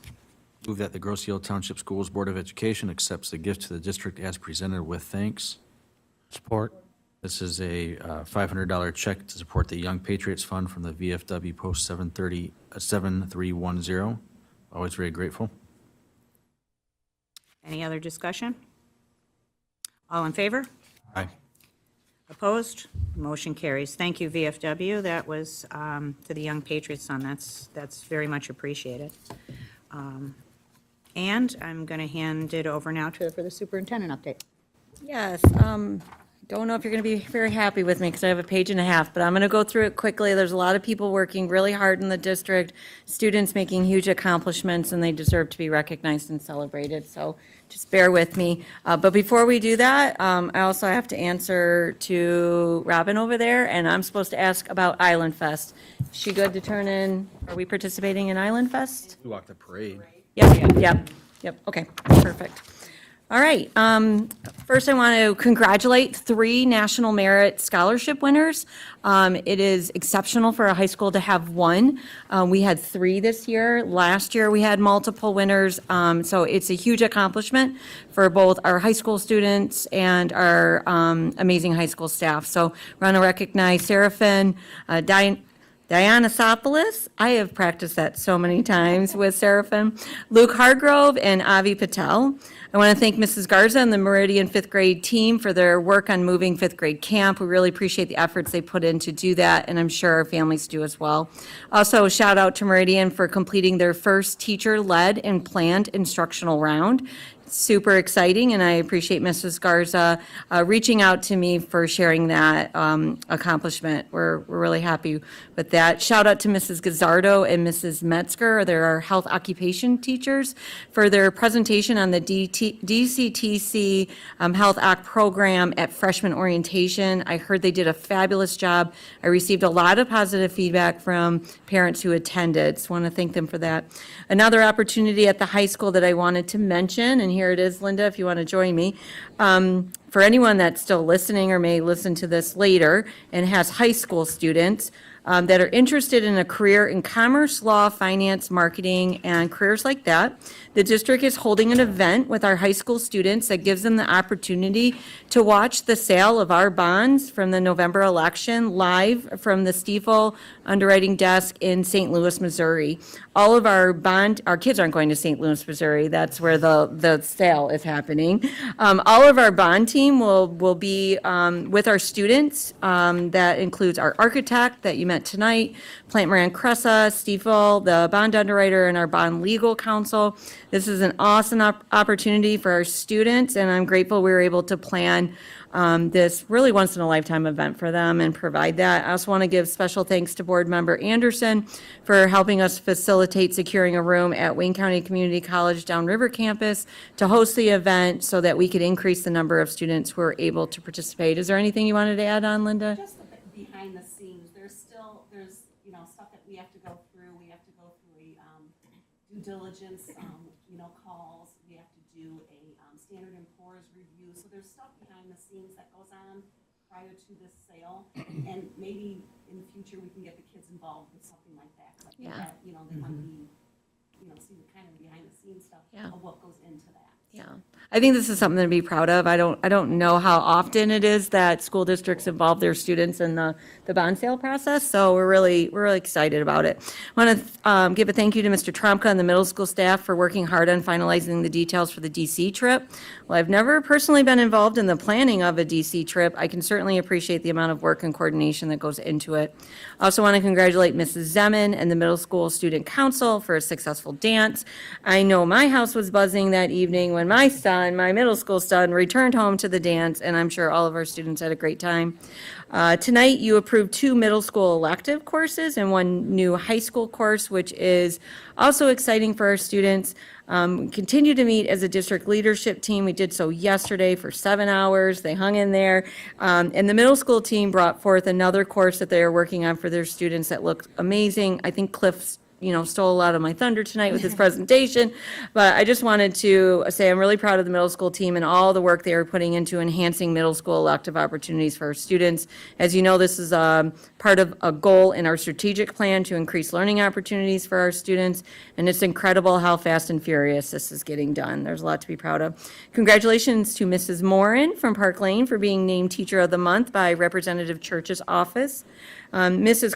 Parsons called me to brag about her proud mom moment, watching her PLC teams wrap up their ILC cycle. She told me that they felt really great about the process and the results and know specifically what their students need next in a very detailed manner. So thank you, Mrs. Parsons, for also reaching out and sharing that celebration with me. I'm excited about all the Reading Month activities planned at both buildings. We're starting to get information out. And the awesome thing is that the 2 elementaries planned it jointly together. So their literacy teams came together and planned some really cool literacy events. It's exciting to see what is coming out of the planning meetings involving both Park Lane and Meridian. We have a very strong candidate pool for the high school principal position, and we are excited to get the interview process started soon.